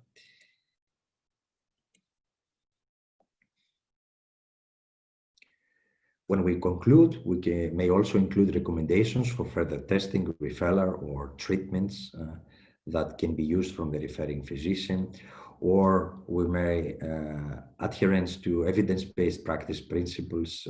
This could be also very important for the patient himself.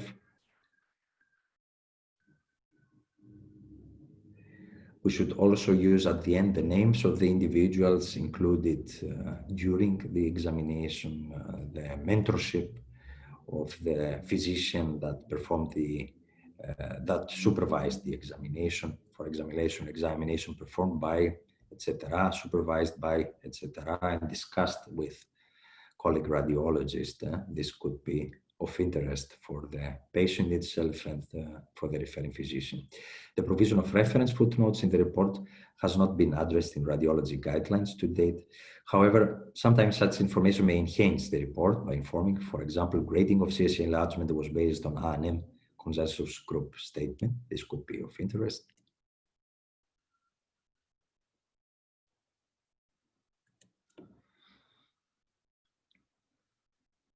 The language style is always very important, should be formal, clear, concise, specific, and ambiguous, and of course easily understood also by physicians with no expertise in this area of clinical examination.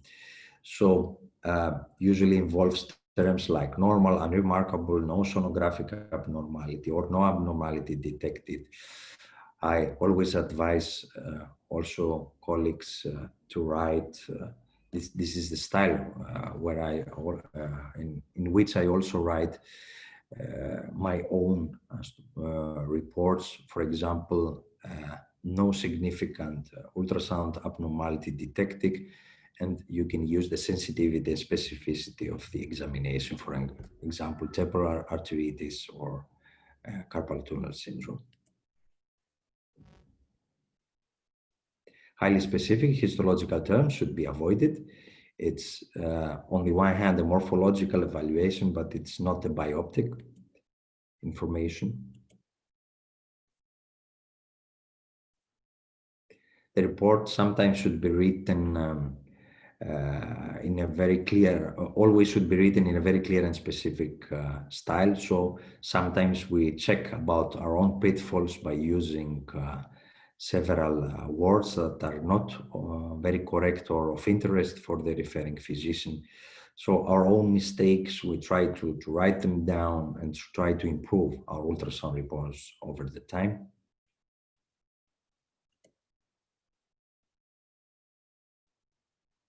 The use of abbreviations is discouraged as they can be confusing, both for the patient and mainly for the referring physicians. And only the most commonly understood, for example, the CTS or the AAA are permissible for such ultrasound reports.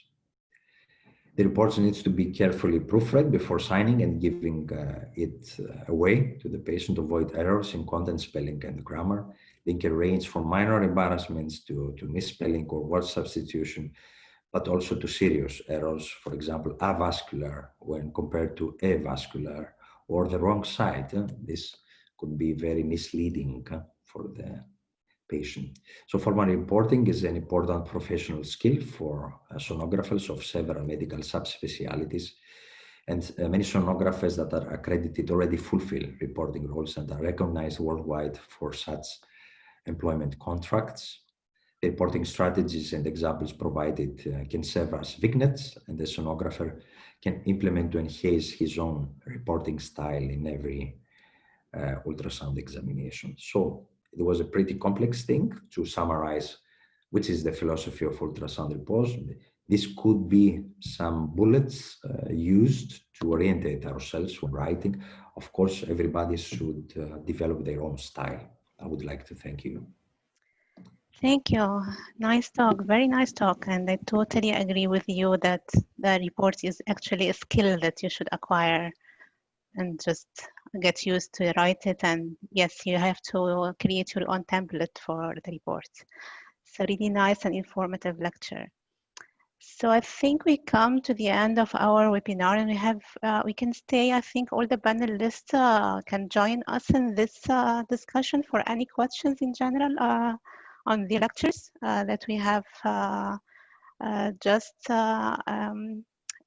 listened to during the day. So I think it's an open discussion for all the speakers, right? Do you agree? So if Professor Doris and Professor Natalie can join us as well for any questions before we end the webinar today.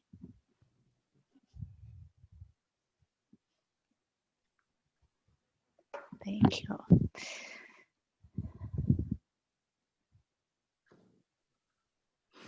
So if anyone has any question on any of the lectures of the day, so you are welcome to submit your questions.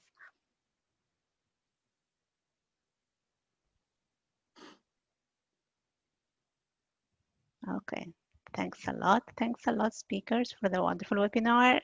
This is the comments. We are all thankful for this wonderful interaction with the worldwide.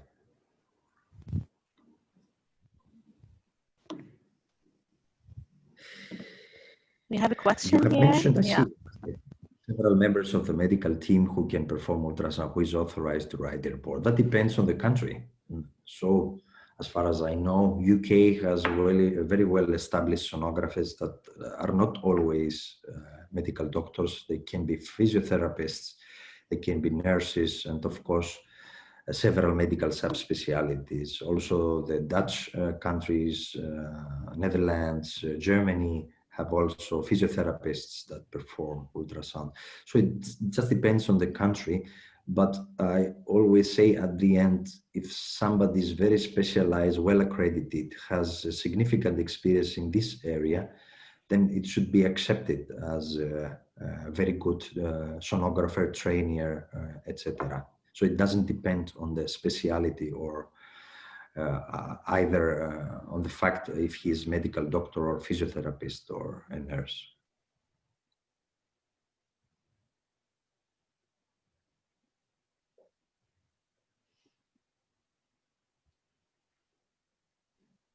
So no one has no questions? So that's good. Reference values. What reference values should I use when starting? That's the last question. Yeah. There are several reports on cross-sectional area, at least reference values, and secondly, for echogenicity nowadays, even for the vascularity of the nerve. So one has to choose which reference values could be of interest for the own lab, and as far as the sonographer gains a little bit experience, the lab should include and should define their own reference values. This is the most correct point from a methodological point of view. Okay, there is a question about, can we write with both nerve conduction and EMG study reports with ultrasound report or separate? I think, yeah, I think from my point of view, you should, the ideal setting is just to write, if you did the nerve conduction part and you did the ultrasound, you have to write a combined report. This is the ideal setting for a report. But of course, if the patient did the nerve conduction somewhere else, you have to write a separate report, but you can correlate with the clinical and diagnostic findings. This is my opinion. I think you can hear the opinions of other faculty with us. Do you agree on that? Totally. Yeah. Yes, all nodding. Yeah. Okay, great. Do you prefer to make the cross-sectional of the nerves with the caliper instrument or ELAPSE tool? So, ELAPSE, we use the tracing. We all use the tracing, I think, right? Yeah. So, want to ask about sensitivity of neuromuscular ultrasound in the diagnosis of entrapment neuropathy and more diffuse neuropathies from your experiences, which is more promising. So, can anyone take this question for sensitivity of neuromuscular ultrasound in diagnosis of entrapment neuropathy and more diffuse neuropathies, which is more promising? They are all promising, actually. I think. So, does anyone have an answer to that? Yeah, I think most data we surely have for the carpal tunnel syndrome. I guess it's above 400 studies maybe already out there.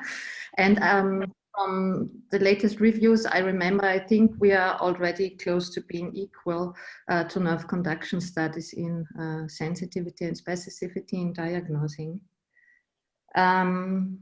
For the other entrapment syndromes, there is not that much out there. I don't know if the others agree, but for example, ulnar neuropathy at the elbow, I just use my own reference values for my lab. It's 11 square millimeters at that height, but I'm not really aware of something like meta-analysis about the test parameters in this case, for example. So maybe the others agree. Yeah, do you all agree? Do you want to just give another opinion or something? I think we all agree on that. Doris. Okay. So, and about the diffuse neuropathy, so polyneuropathies, I guess, depends on which type of polyneuropathy. So for the axonal polyneuropathies, mainly diabetic, well, there are studies that show that there is some increase in cross-sectional area or not, yeah, but not really good for diagnosing. Usually for the demyelinating or inflammatory neuropathies, you would definitely have better chances. As an example, I remember last year, Johan Telemann from Nijmegen, I think, from the Netherlands, he published something really nice, a short protocol, for example, diagnosing CIDP, with mainly relied on the median nerve on the upper arm, for example, and they had excellent test parameters. I think I'm not seeing so many patients who really clearly have CIDP because from my side, it's not always that clear, to be honest. Yeah, but demyelinating yes. CIDP, yes. Also Professor Karasnudis published a lot on that. And axonal, not that good. Yeah. Yeah. Okay, great. I can't see any further questions. So I think we are done here. If anyone has any questions before we end the webinar. I think none. You still have tomorrow for any questions that may arise in your head, and I think tomorrow we'll talk about the generalized muscle disease and generalized nerve disorders. So I think you will find answers to your questions in tomorrow lectures. Let just me see. There is any further questions to start to appear. How can we get the normal cross-sectional area of nerves like ulnar nerve at the cubital tunnel or other places, or depends on side-to-side comparison?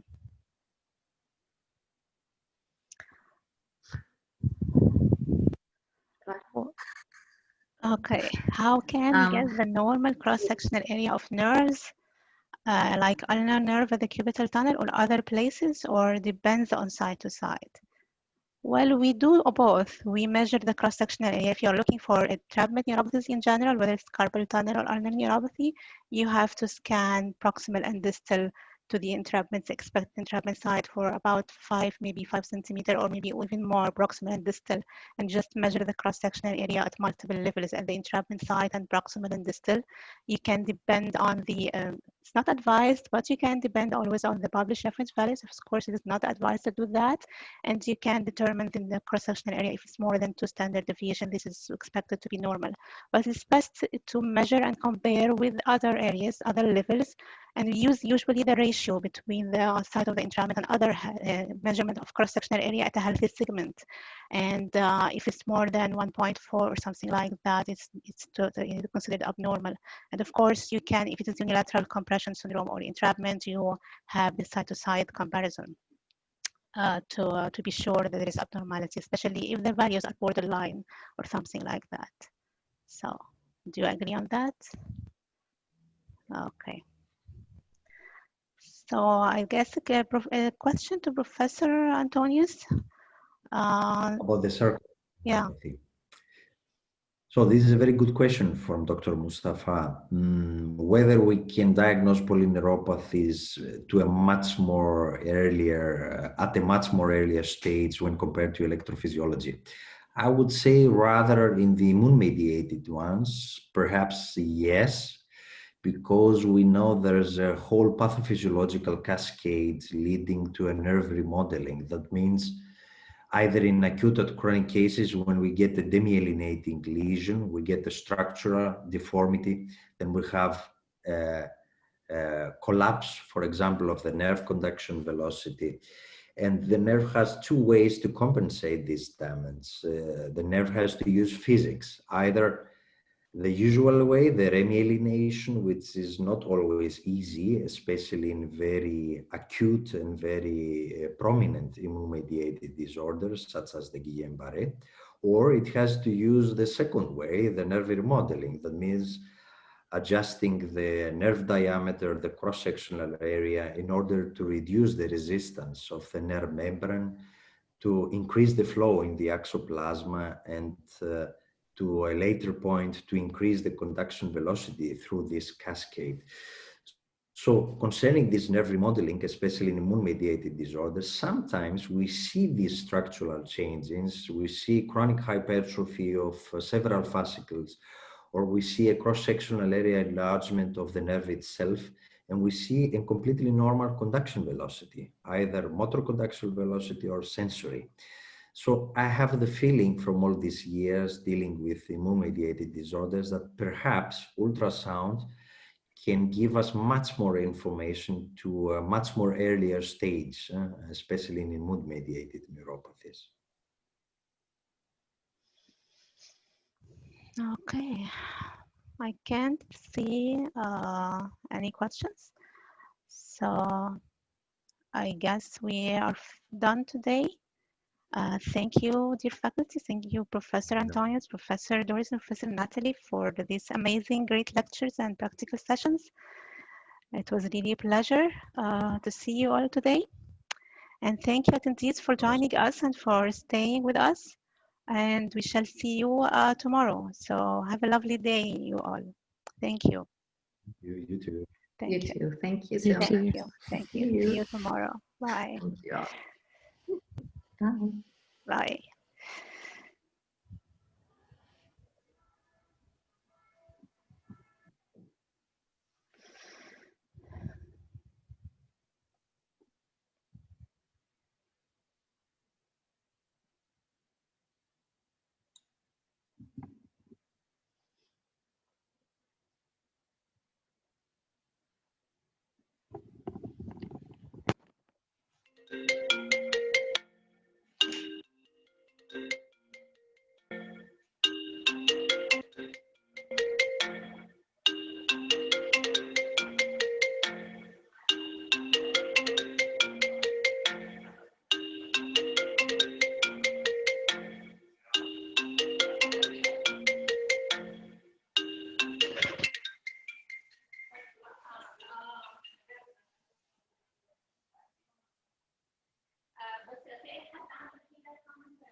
잘 들려서